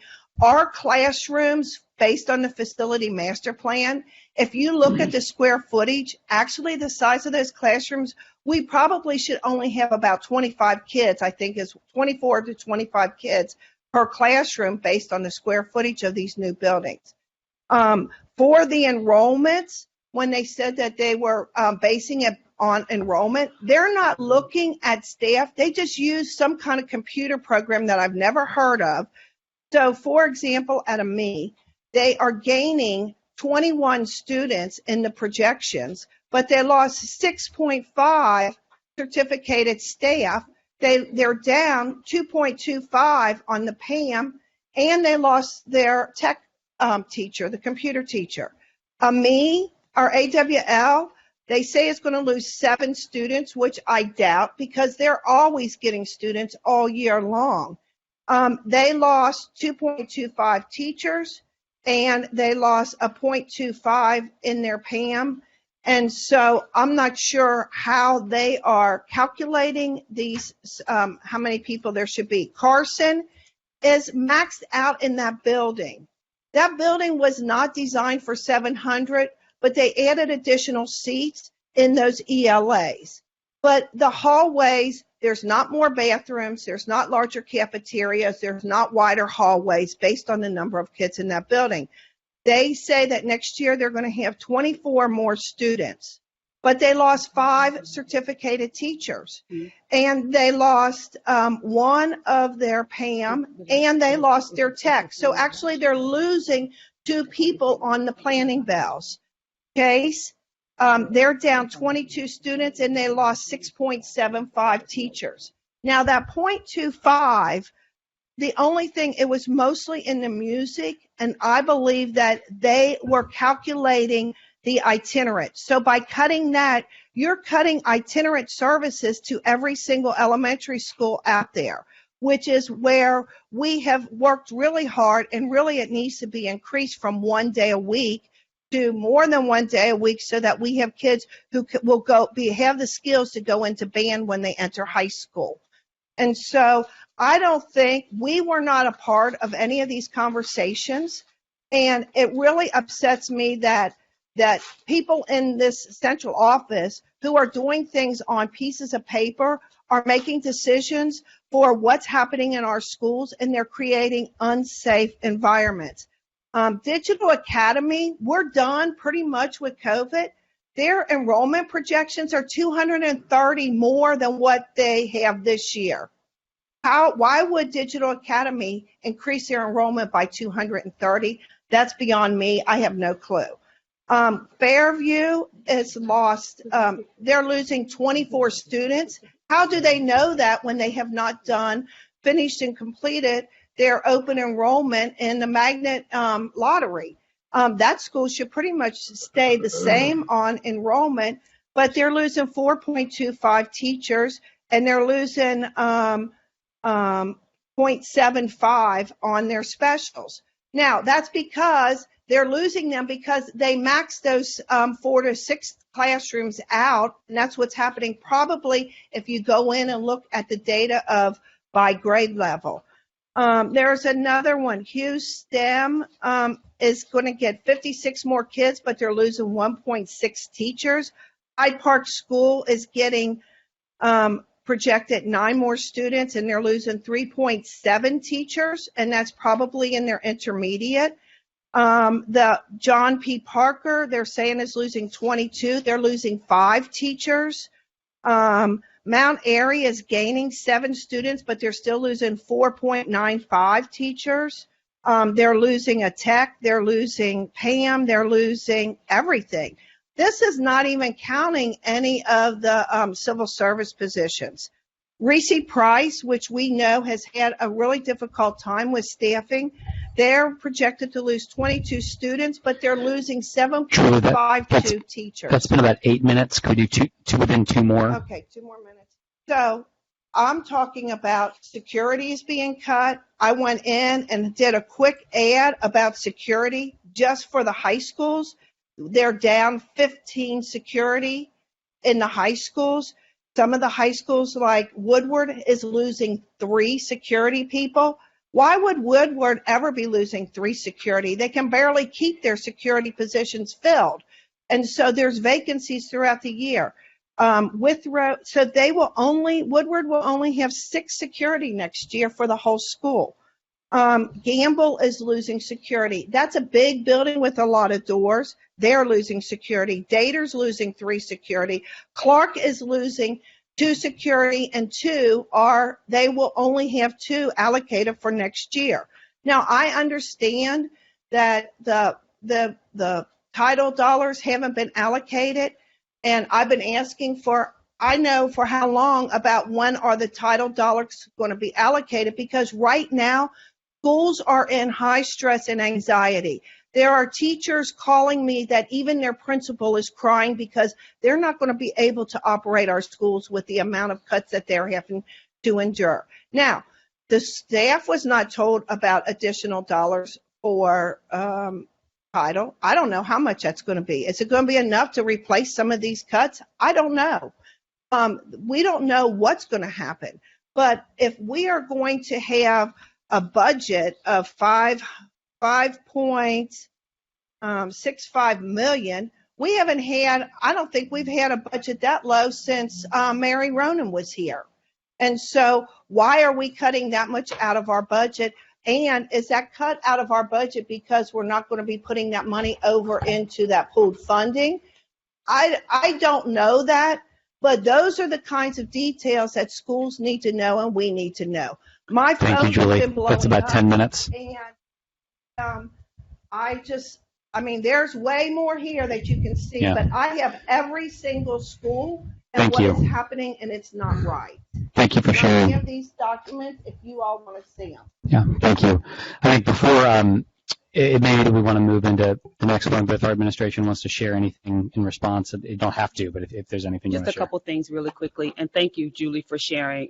As I think that our treasurer shared, our treasurer met with President Sellers last week for about 90 minutes. I think it was 60 minutes, 90 minutes. And asked for some of the concerns, listed those concerns so that we could address them. So I think that's one. That's one. I think the second is schools have been made aware of their budgets collectively. The Title I budgets are the budget. The overall budget is generally sent to the schools after they receive the allocation. So schools receive the allocations first. The entire process was shared with them when the other information would be provided. So they did receive their full budgets yesterday. President Sellers is accurate. So even as we start talking about the cuts, those cuts have not taken into consideration any additional positions that will be put back based on monies and funds that they have available in Title I. So that would be one that's important. It's not the end, right? Because they do get those Title I funds. They've received access to those so that they can include that in what they're looking at in terms of their positions that they're looking to keep. And then the third to that is in terms of the security for the schools that were referenced. You have the document that I shared with you, so you see some of what President Sellers talked about. But again, it goes back to the same thing that we shared earlier about making sure that we do go through the appeals process. We will take these concerns. I think that President Sellers is going to send them to our treasurer so that we can do the cross-reference, because everything that has been shared with me at this point is that the allocations are not any different than they were previously in terms of last year, in terms of the school-based teacher allocation. I will also share, I know that our board member Bolton did request what would be the difference in the allocations if the numbers started at the floor of the allocation versus starting at what the ceiling might be. And so the treasurer will work through that as well. Having worked with budgets for a long time, it's generally not the norm that that's where you start, because we have to, when we think about, we don't get to where we need to go until our children actually show up in August. So everything that we're doing right now is anticipatory of what may happen in August. So some of the conversations that we will be prepared to have with schools, because again, some of this is about, recruiting students as well. So some of the conversations that we will have with schools may be through that appeals process. This is a position that you will be allowed to keep until this time, because if there's the belief that there is a change or an increase, then it's something that will be actualized in August. It is very difficult to start in the spring to go and know who's going to show up in August. So everything that you do, and you can't wait until August to prepare for what you expect to come in August. So that's just a part of overall expectations in terms of budgeting. So just wanted to share that in support of our treasurer and the team. Thank you very much. Thank you, everybody. That was a huge, massive topic, big chunk of our day. As we look ahead to what's left, there are 3 items. 2 of them are much shorter. I think we have one bigger one, which is our strategic planning conversation, which we'll do now. And then we have the other 2 that are more in the update category. But so as we pivot then to the strategic planning item, I think we're going to have 2 updates. An update from our superintendent about how some of this has come through the budget conversation already, but how she's thinking about leading us towards our goals and honoring the guardrails. And then pick up with Eve. She's mentioned a couple times an idea that I think many of us, all of us, I think were enthused about at our last meeting. And we'll see if we can move that forward. So. All right. Whenever. So I know we have lots of things happening at once. Take your time. When you are ready, I'm ready. We will kick off with our next. It's only one sheet. Next chapter. Okay, so this is just just where we're looking to move next into our next step around a work plan for the strategic plan goals and guardrails. You will see as a part of just this overview of where we would look to go, and we have a lot more details that we've worked with just various groups on around what would be in each of the phases. But this just takes us overall to where we're looking to go as we start that work around the strategic plan, looking specifically at goals and guardrails. I will also add to this portion that, while we're only talking about goals and guardrails at this point, and then we'll interface the conversation around vision, mission, and forecasting, there are still other areas that we have to plan around that are specific to improvement in our district that may not show up in a document like this. For example, it is a part of the strategy to make sure and the evaluation to improve human resources and transportation. You may not see that show up in a strategic plan document, but it does not mean that there's not a plan in place and a process for that. Whether that is maintaining the levels of technology, for example, that we're doing with students, that as a strategy may not show up in a strategic plan, but it is still something that is an expectation as we're talking about where we go as a district. So there is a lot of overall improvement that we would look for, and continuing to improve that we would look for that may not show up in a written document. So I just wanted to say that to start with. So if we could, just to go through, we want to start by to continue. Our purpose would be to continue to develop a strategic plan that clarifies and defines the work needed to achieve our goals and guardrails, that unifies our district and community around a shared vision, approach, and practice, and that guides our budgetary decisions and resources for allocations. Our final deliverable for that plan, our anticipated date for being able to do that would be by our April board meeting, so that we would be able to present a strategic plan, especially around goals and guardrails, and the work that we're hoping the board would be able to do around the mission, vision, and forecasting. That would then be one comprehensive document, if you will, that we would be providing to the board for support. Our measures of success would start with formalizing, or part of it, we listed as the first bullet, would be formalizing that mission vision statement and the forecasting that goes along with that. Making certain that our implementation of board approved goals and guardrails, and priorities and values in terms of goals and guardrails, engaging the community collectively in terms of being able to support, for galvanized support and resources for the district as we're thinking through those individual strategies of how to get to the goals that we've already set, and to shape the overall direction of the day-to-day work, right? So once we know really where we're looking at, we have the goals, we have the guardrails, this becomes the how as we are moving toward those goals and guardrails. So we've really organized the phases into like a 6-phase approach in thinking about what we would do within those areas. And the first phase actually is a bit wider than, probably that's even on the document, because the initial phase really started, I believe, with the search opportunity for me to come. There was a lot of feedback that was provided by the board. There was a lot of feedback that was given to the board, provided by the community, about what we were looking for and what were the things that were important to the community to start with. So including in that listening really starts before we get to me coming in May, but we identified May 2022 as the starting space just because that's when I actually showed up.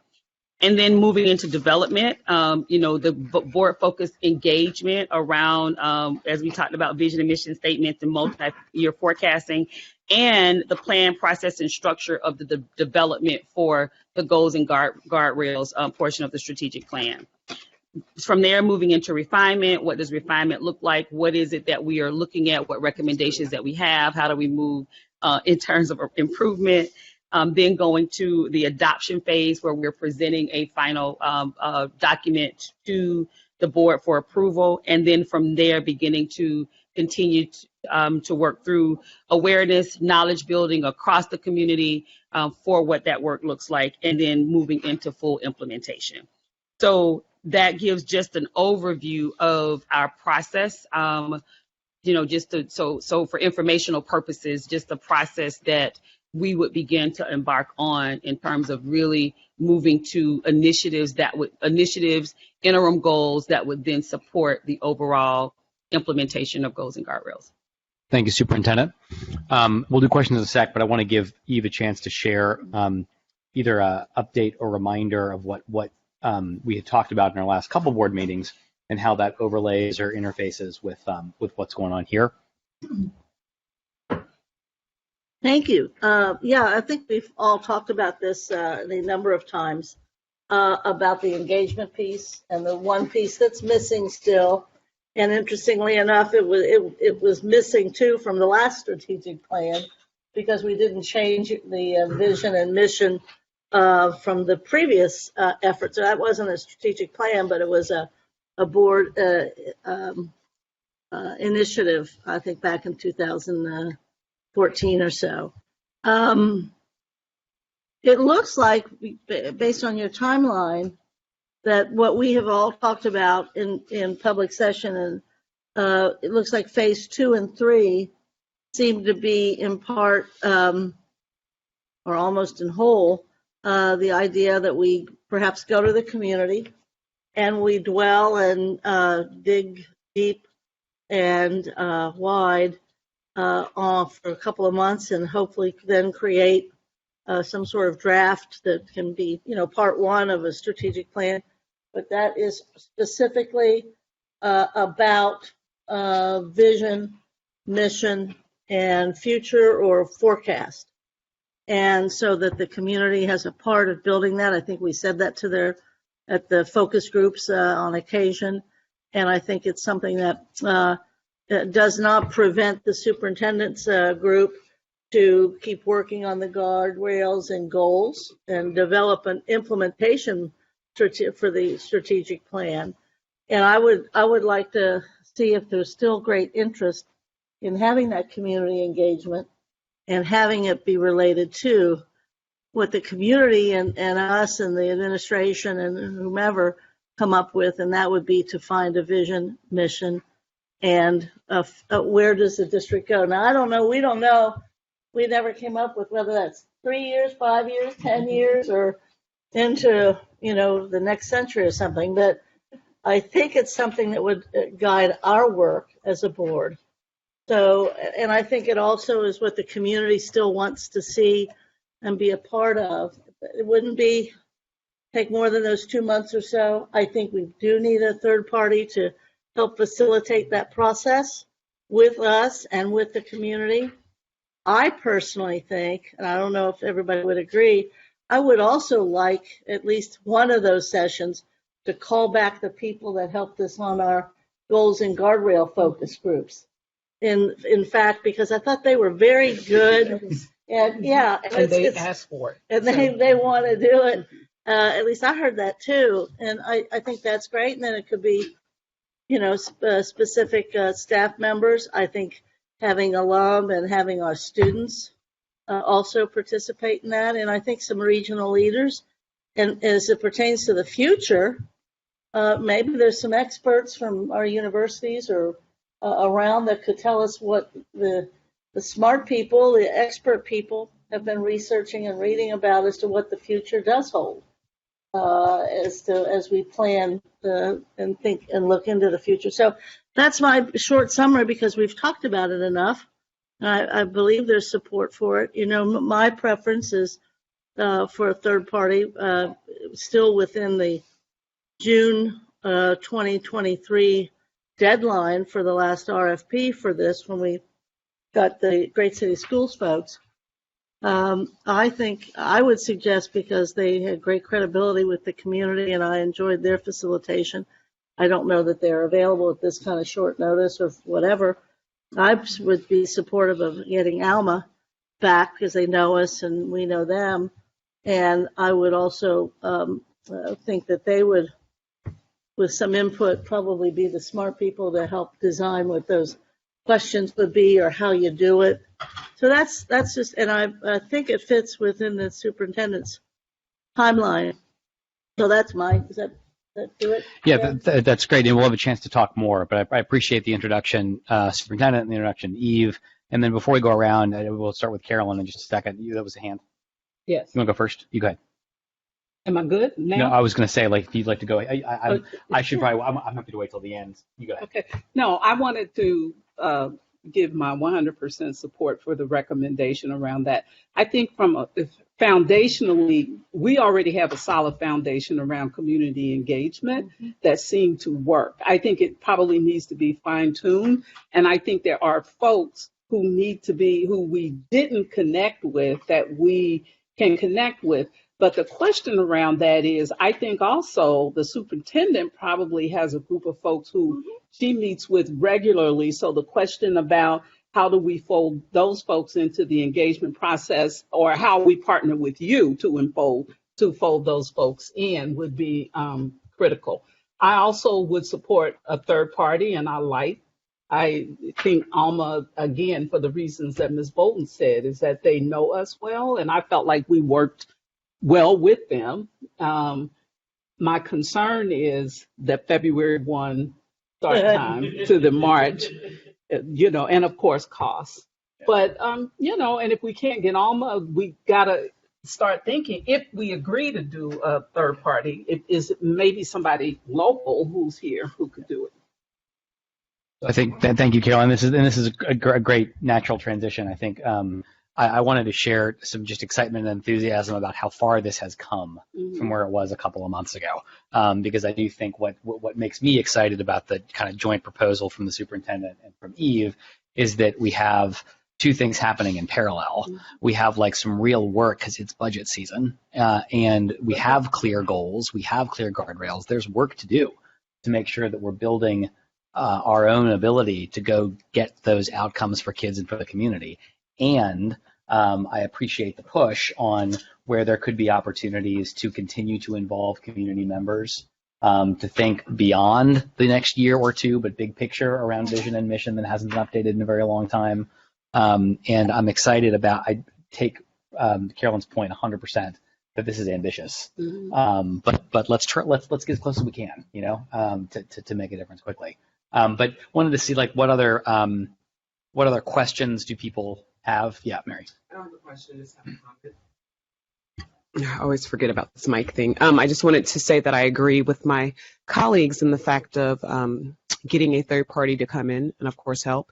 And I really think it's important. I've always talked about the community engagement piece of really getting those community members and bringing them back into the picture.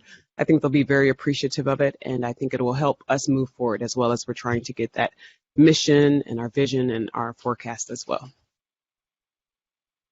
Thank you. Brandon. So want to echo the illustrious Mrs. Weinberg on her comments there as well. But I do think, to Board Member Bolton's point, I think having that conversation about what is our current vision and what is our new vision needs to look like is something that sometimes is really hard for us to navigate that conversation without it being more structured and done in a way so that folks feel like they're actually giving input into it as opposed to approving or not approving and sticking with the same vision that we already had, right? Or you go to a mission statement, and if you don't give them a mission statement to kind of build from, then it's creating a conversation that doesn't necessarily be useful. So I think using a third party for that specific purpose. I think also the struggle that we had is, especially around the goals and guardrails conversations that we had, which were great. We talked to a lot of community members, but that is a large task for each individual board member to try and do by themselves in a short period of time. And I think at times what ended up happening is some folks didn't get to be a part of the conversation that wanted to be. And in some cases, there were areas whereas when we did the conversation around the superintendent search, we had an opportunity for people to be a little bit more robustly involved and more knowledge of it out. And I think that's something that comes with having somebody else kind of doing the administrative, hard lifting there of that process. And I think the only other part I would ask is, and I know you mentioned it earlier with this idea of the 2030 school district type deal. And I guess maybe is that something that we can, as we're thinking about the future of CPS, maybe deciding upon something like that. Say that again. I didn't hear you. So the superintendent talked earlier about like this idea of potentially a 2030, like what is the school district? Program in 2030. And so maybe if we structured around something like that, that gives people an idea of when we're talking about, we're asking them what the forecast of the school district is going to look like. Sometimes really nice even numbers gives people an easier way to talk about it and think about it. And so that shaping and molding of it is something that I think working with a third party, they can help us figure out what's the best way to do that conversation.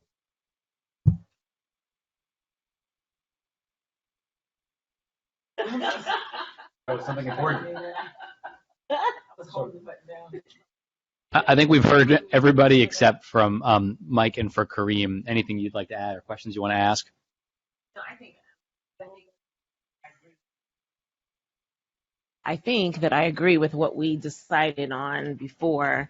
I just would like some clarity on what it looks like. I'm not necessarily against Alma, but I'm pro whatever we already have, whoever we are already paying for. So I don't know who that looks like, but I think we do need an slightly objective third party to come in and help us with this.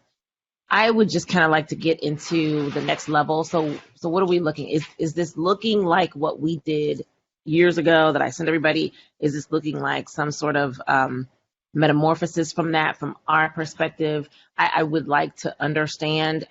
We have some.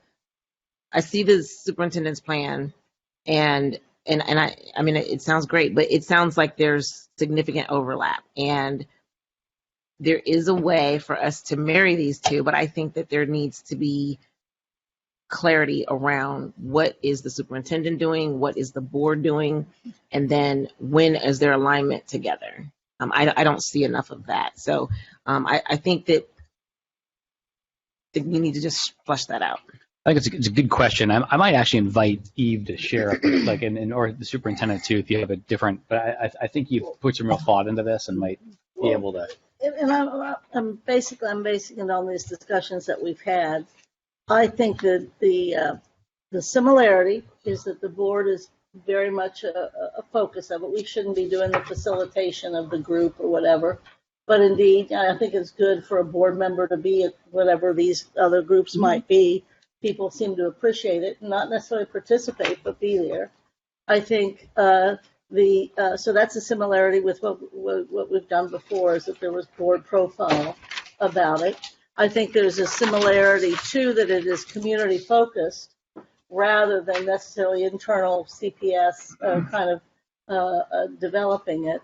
I think too that the thing that I like is that doing this for these next couple of months is not prohibiting the superintendent and the team to be going ahead on the real work, which is the goals and guardrails, so that we're not holding this back.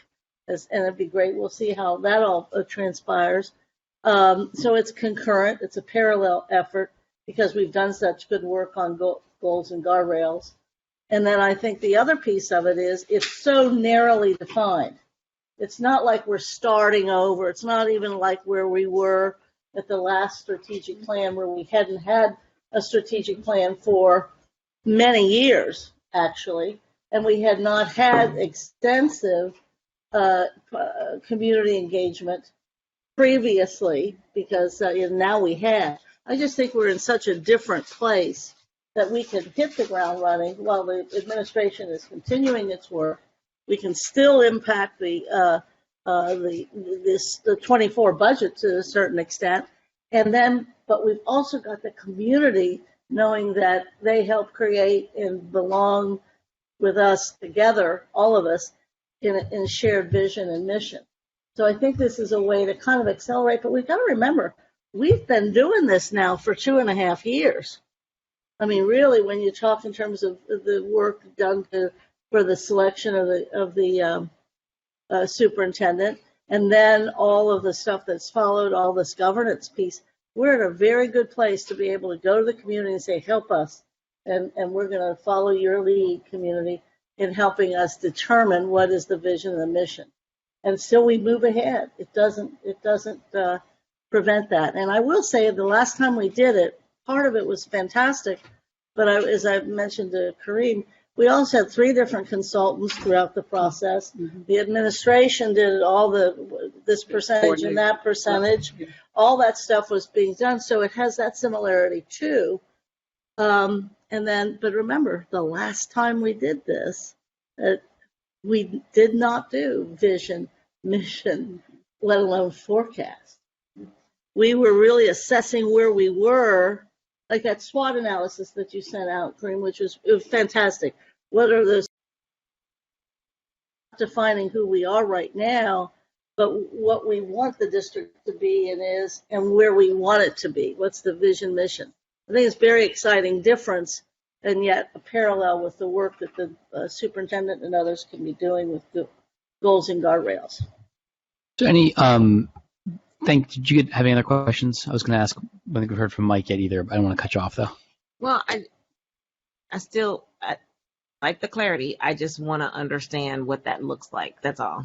So I think maybe we're not there to talk about it, but February 1st is really literally next week. So I kind of want to understand before we leave a little bit, like, what does the framework look like? What is this? Because my only perspective is what I lived through. So I would like a different one if we're going to do it different. And what we did before was they sent out applications, and then people applied to the superintendent and the board picked people. And I sent you guys the big stuff that was in there. And then we sat down, it was 30 people in a room. And then it was 3 board members, the superintendent, because I think it was a committee. I think it was an official committee.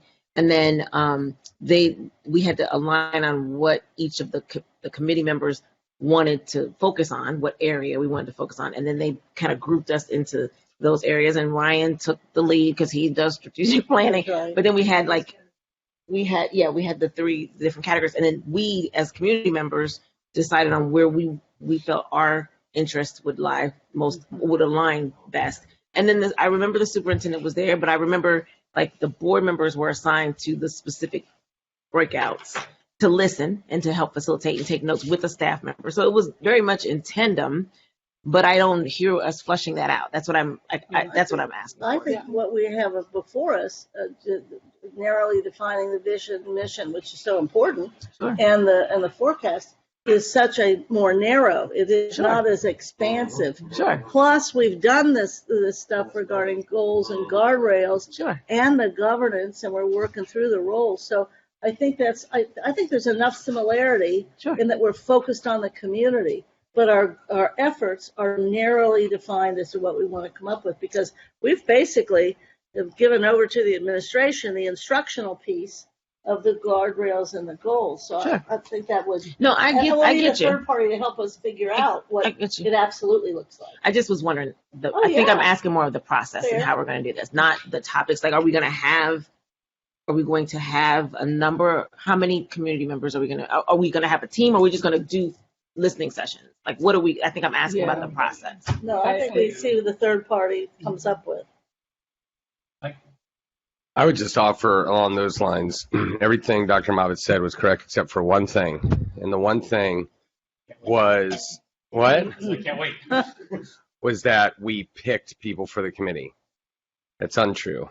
Every single person that applied got on it. And I would contend that what we're doing this time has broadened the field. Yes. So there were 30 people. We have literally talked to hundreds already. Yes. Good point. So the last one was 30 inside people.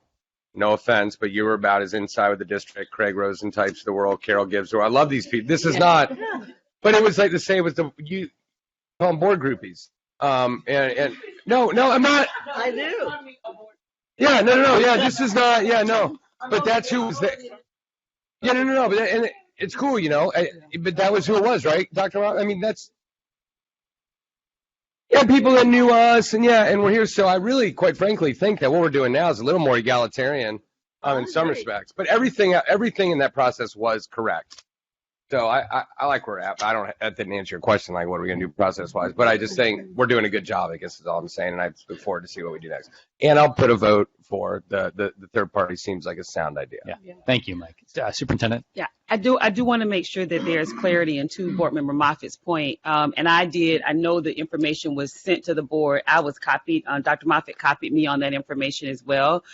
So I did review it, even though I didn't comment on the email.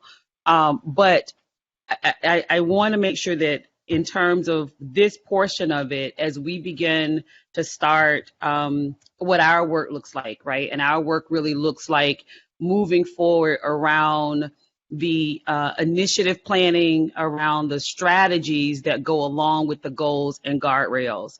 That is being led by the administrative team. Mm-hmm. And so when we talk about what the process looks like, the process for that part will look somewhat similar to the previous process, with the exception that it is being led by the administrative team. Mm-hmm. And so, working with individuals that are in the community already that are experts in their area, working with stakeholders that are in the school district already that serve as experts. And then from there, moving forward with what the recommendations are. So I think one of the biggest things that may be different is the part that's led by the board at this point is the part that covers the vision, the mission, and the forecasting. The rest of it is led by the administration with touch points and feedback and updates and opportunities for there to be updates through that process. So I do think that is different, because looking at everything that was done before, there was so much board involvement in the process, and that will look different this time. I think Carolyn had a thought too. Yeah. Yeah, I'm in agreement and support what I've heard. I have mine is more of a question around the time frame or the plan in terms of how long. And I do think it's important for us to consider a parallel with the strategic plan to the framework for the goals and guardrails. So whatever time frames we allow, we have to make sure that our strategic plan encompasses that. So we can't have a 3-year strategic plan, but our goals and guardrails are out 5-7 years. So we need to make sure, and you probably thought about that. I see you kind of nodding. I think she's probably thought about that. I think we got a hint with the 2030. I've kind of heard that. What'd you say? Well, the 2030 is the forecast. I know, but we're not going to have a strategic plan out to 2030, right? No. Okay. All right. Okay. That's a lot of work. I'll be 90 by that time. I won't be coming in for meetings. But okay. I'm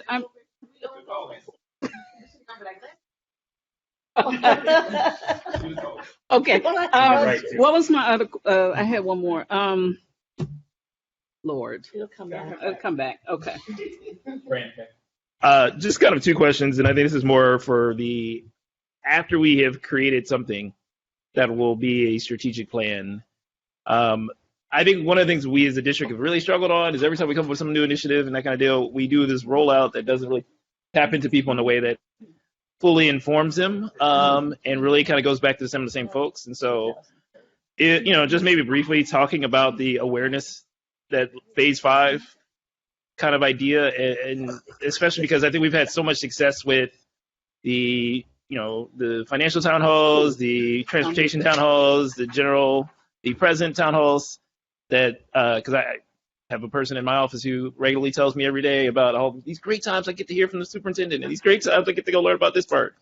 So she seemed to have signed up for like every one of them. But I think that's something that we've been getting. Groupie. She just where everyone might be. But I think that's been something that's been well received in the community. And so I'm just trying to understand what your plan is with regard to rolling it out in that awareness phase. Thank you for the question. So I think very much like some of the activities that you talked about already. The engagement from Be Present sessions that was born out of, as you know, the first 100 days and the ability to want to continue to engage and give me an opportunity to be directly in the community. So I see it as a combination. I see it as a part of Be Present, where we're talking about the strategic plan and rolling that out. I see it as virtual sessions. I see it as town hall conversations. I see it as roundtable conversations. So as much as possible that we're able to do to get the information out and to continue to get the information out so that everyone understands now, that these are the goals and guardrails, and these are the ways that we're proposing to look at those areas, and this is what we're going to do in terms of monitoring. So I think you would see the very same things that you are referring to now. Great. I think we're almost ready to move on. We remembered. I remember. All right, let's do it. First of all, I'm a little slow, but I'm really not stupid. And I had to ask Eve, I said, what is the 2030? Because I had 20-30, thinking 30 years. And she said, no, the year 2030. I was like, oh, okay. So I apologize. That makes sense. That makes sense to me, and I'm with that. So the piece that I forgot was thinking, Superintendent, you have all the information from our sessions. So the parking lot concern speaks a lot to what some of the strategies might fit or work well with that. I just wanted to make sure that when you're looking at that, you consider that what the community said. We've also not just taken the pages of all of that, but we've also indexed all of that as well. So put them into what those specific areas of concern were, so that we're seeing, how much of those conversations are aligned to the things that we're already talking about. So yes. Okay, so as a way, you've had an idea she just shared with me that I will call on her to share.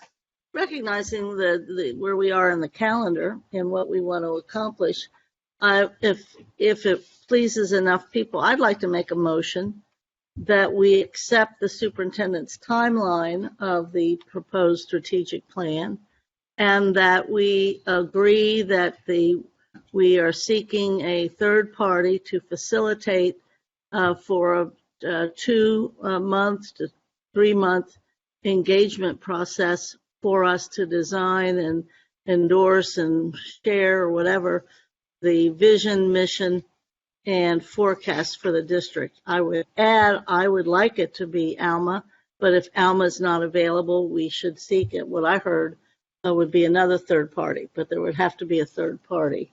But that way, if we're able to make the motion or there's a second to that motion, then we can decide and direct the president to reach out to Alma and find out, very likely they're not available, but then he has the option then to get to another third party, or we can reconvene or whatever. But I would like to make that motion, and I'm seeking a second. I got a motion Hold on. from Mrs. Wong, from Eve, and a second from Mary. Just leave it on. In discussion. I have something, but I'll go last. Yeah. Mm-hmm. So my only concern Yeah, that's it. Gotta stand. Stand. At home. No, at home though. Dang. Okay, so my only question is, can we, are we still keeping the February 1st? It just seems very aggressive. I think we need to move that, adjust that, that We would for have to. us, because we are now incorporated very loosely, but incorporated into this. I think that we need to adjust that slightly because we don't have a third party as of yet. And I also, because Superintendent Wright said when she goes out and she hears things about the strategic plan, to me that's a little confusing to the community. Like I'm not saying that you shouldn't do the engagement. I'm saying it needs to be clear that people are coming to a session for this. I guess I'm confused when you said if I hear some things in the community, are we conducting the engagement around vision? Are we saying that ours are only vision, mission, forecast, Yes. slash strategic plan? Is that how we're defining the strategic plan? That would be like part one of the strategic plan, because that's all, they all start there. We just went about this a little differently because of where we were after Sure. 2 years of work. So I think the directive is just those three things, and those are big, huge things. Sure. And I think we have the third party facilitate all that engagement. I think the board serves as observers so that we show the profile. And I would answer too about the February 1st. I obviously we're not starting the engagement on February 1st, but if we do this, I would encourage Ben to reach out to Alma Monday or whatever. Well, okay, just for the purposes of the discussion and for the purposes of clarity for the community, I think we need to specify that what we are engaging with them on is not the strategic plan as it has been, but it is the vision, the mission, and the forecast. Because strategic plan, if she's saying strategic plan and we're saying strategic plan, but we're talking about two different things, that is confusing. That's because the I'm messaging confused. that I Exactly. think, yes. Exactly. Yeah. And so that's what I still believe that we need to adjust. We can stay February 1st, but I think we need to kind of go and extend this a little 30 days because it took us 2 weeks to get our calendars together. A good 2 or 3 weeks to get our calendars together and to get signed up for the last engagement that we did. So I just think I would much rather have us extend it to a 90-day window, and then we can finish sooner if we can. But when we're talking about adopting this as written, I just think we should give ourselves a little bit more leeway. So that's my part of the discussion.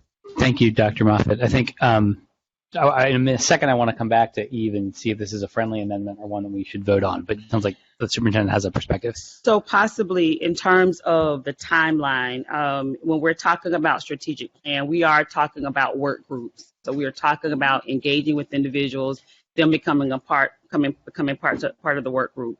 I think ultimately what we would look to present and pair together. So the board works on kind of the first part, kind of Roman numeral 1 of the strategic plan, which would be the vision, mission, and the forecasting. And then the rest of it becomes the body of what we're doing in terms of implementation.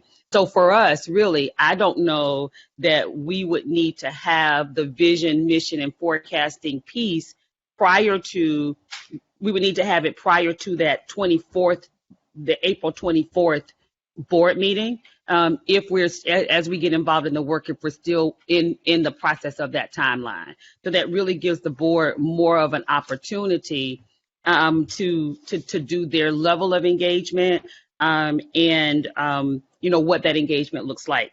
I don't know that, so if we put here, we would, if we extended the time from March 24th, we could do that and extend it into April or April 24th, but just with the understanding that our portion of that we would be looking at being done by March so that we can then move into the next phase and be prepared to bring a full plan on that part of it by April 24th. So let's, for the purpose of clarity, let's just go. What I'm looking at here is the page from the superintendent, and there's nothing in what I'm saying that is in the space of here's what's going to happen. All that's behind what I'm about to say is what's the proposal that's on the table, and then I think the motion maker gets to decide if this is a friendly amendment, and if not, we can vote on the amendment. But I'm just trying to follow a clear process for everybody. So I think what I hear the superintendent saying is that if you look past phase 1 into phase 2. Phase 2 says development, board-focused community engagement to develop a vision. Yes, that's what we're talking about.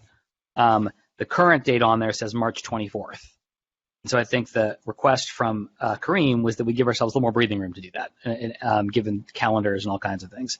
And I think the request from the superintendent was, yeah, we can totally do that, which it'll just need to be, it needs to be done before this whole process is done. I don't think there's a lot of disagreement about that. And so the way I'm interpreting that is that instead of March 24th, 2023, might say something like April 21st, 2023. So it gives us another couple of weeks. And that's the only thing that's being proposed to change. So then I think for the motion maker, is that friendly or should we vote on it? Right now it's unfriendly, which is okay. But maybe I need more clarity. If we don't get the vision, mission, and again, the work of the superintendent and the administration is proceeding, parallel, right? Period, over and done with.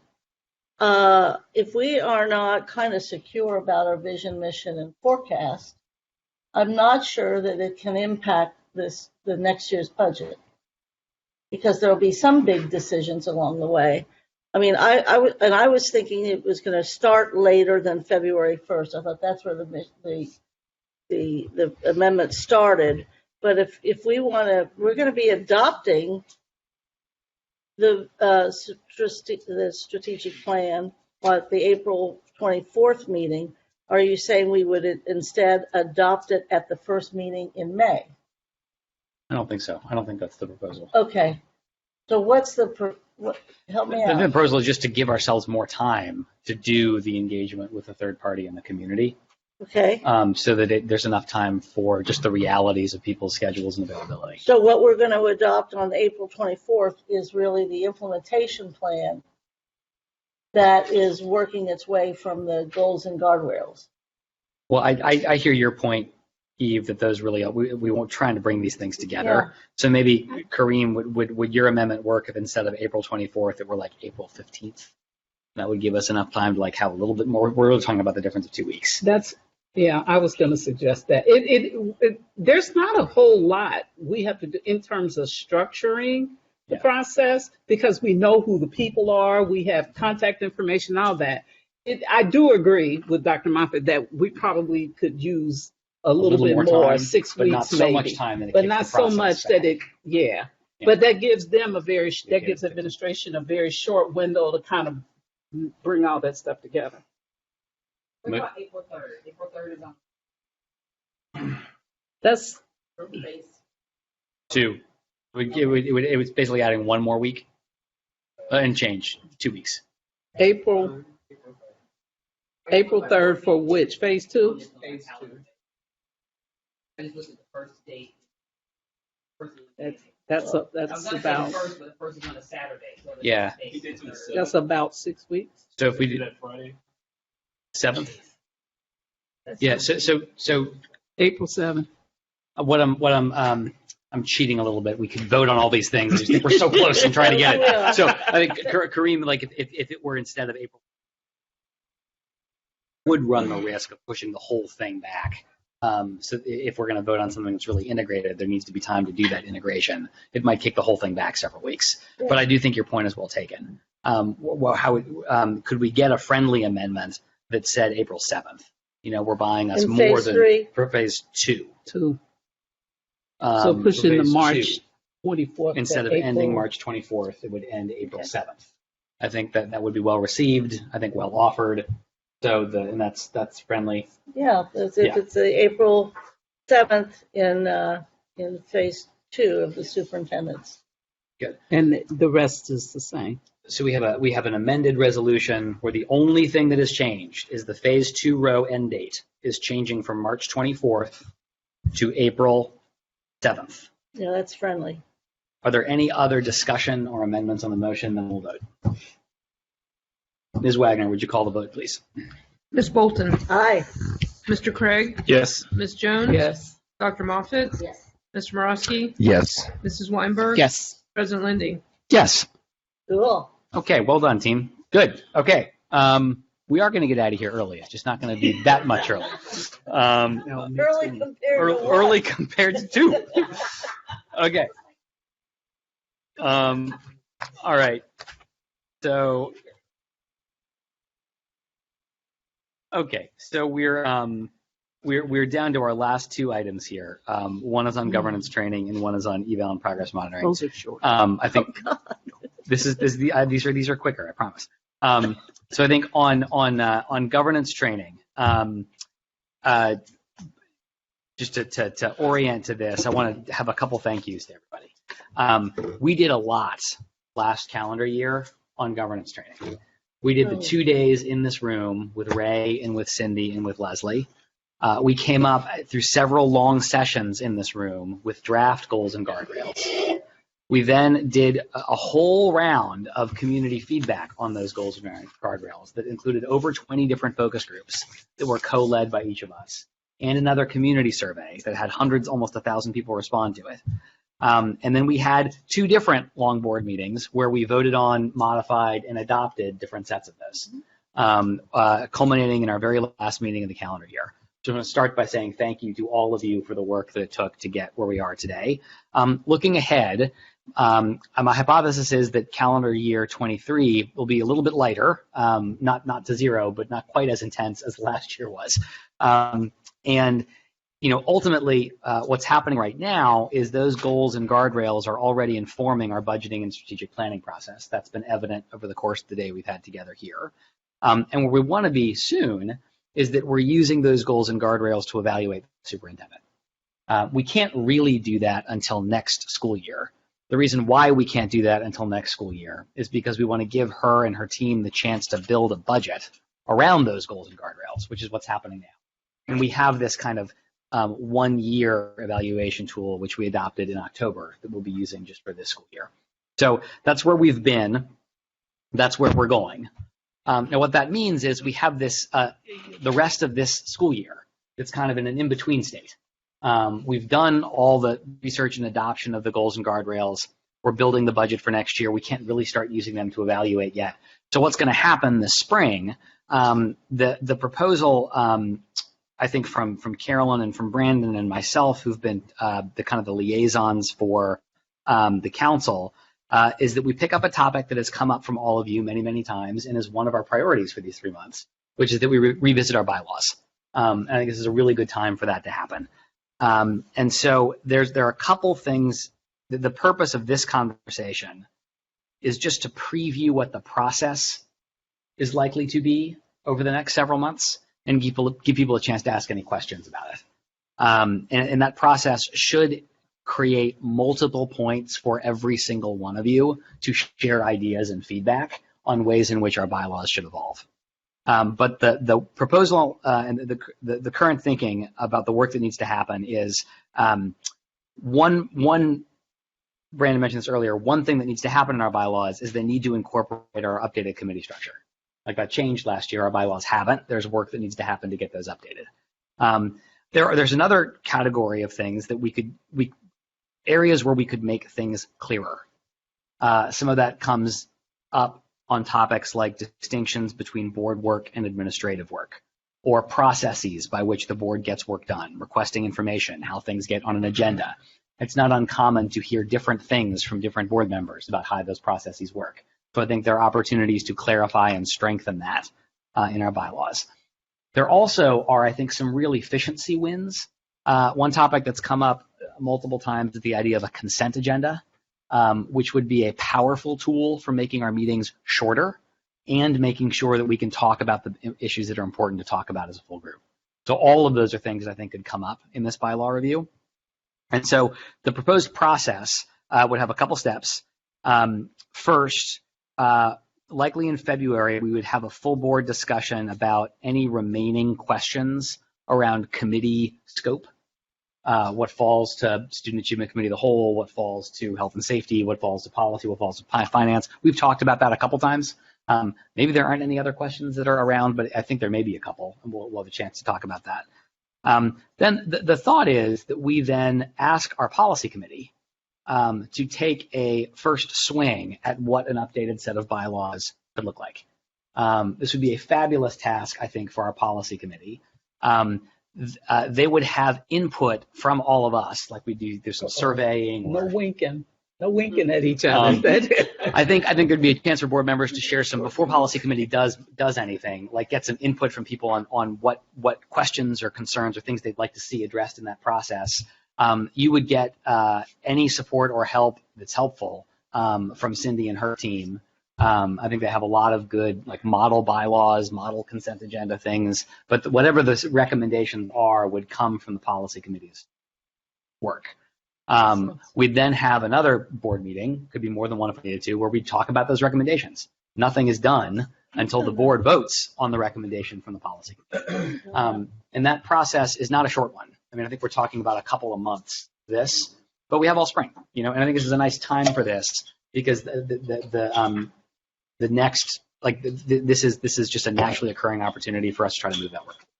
So I had talked about Mike a little bit about this beforehand, just so he wasn't surprised when I asked him to take this on, but I appreciate it. Anything you want to share about this process at all? No, I think it makes sense. And like I said to you, in light of our last policy committee meeting, the superintendent brought up the piece about, looking, having, an outfit come in and look at our policies sort of writ large. And do we have gaps? Maybe we don't, but we probably do. I think it's a good theme for the year and helps define our work plan. It's kind of taking a huge holistic view at everything. Last year, in the past 3 years, we've created a lot of new policies, and now just kind of taking the back and looking at the big ones. And I think this is probably the biggest, at least as it relates to governing us. And in light of the goals, guardrails, governance training at all, I think it makes sense. As long as the committee thinks it's a good idea, use of our time. We'll open it up in a second too, but I appreciate that from our policy committee chair. I also want to credit a lot of this idea came from Brandon as we were talking through the like what should we do next with the council, with Cindy and with Carolyn. Did I miss anything, or you want anything you would add? I would just add that we started a little bit of this actually last year. The policy committee actually brought it to the full board's attention, and so we started a process in thinking about it, but I don't think we had other things that were just kind of more pressing on the agenda at the time, and so. This is an opportunity for us to really give the feedback that we were attempting to start so that policy committee could actually take that on and think about it. So other questions or does anybody have any concerns with us? We would have an initial conversation about committees. We would then assign this to policy committee to do some real work and come back with some recommendations. That does not preclude and would actively invite front-end input from board members on things they think are important. But then we'd work through our committee process and then get a set of recommendations. Yeah. Well, I think that sounds sort of similar to some of the work we've done before. Just a question, as the superintendent mentioned, Neola, to review our policies or to see where the gaps are. Are we suggesting we have Great City Schools review our bylaws and give us some suggestions? Is that why you were mentioning the Neola piece? No, I didn't. I didn't Okay. address any of that. No, I was just saying in light of it, kind of a nice theme of the whole year. No, I'm not saying that we necessarily do that. I think we should look at our bio, but it's up for discussion. Oh, yeah, great. As I recall, what we can also do is, as you suggested, everybody that has some real suggestions about bylaws, just submit them to the chair of policy, literally the red line or whatever, so that we can be talking about that instead of inventing it ourselves. Yeah, I think that's great. Carolyn? Yeah, an example, just follow up to Ms. Bolton, and I'm speaking for my committee chairperson who's right here, who made some pretty good changes for health and safety, which I think we have to share that information so you all can update the policy. And same holds true for the Student Achievement Cal. Had conversation with the superintendent and the board president about changes with that, and we're working on something right now, so we should be able to provide information on what that would look like. So I think having that information, we could support, you all and what you're trying to do to make those changes. Any other questions? This is not a short project. This will take, I think, most of the spring, but you got to start somewhere.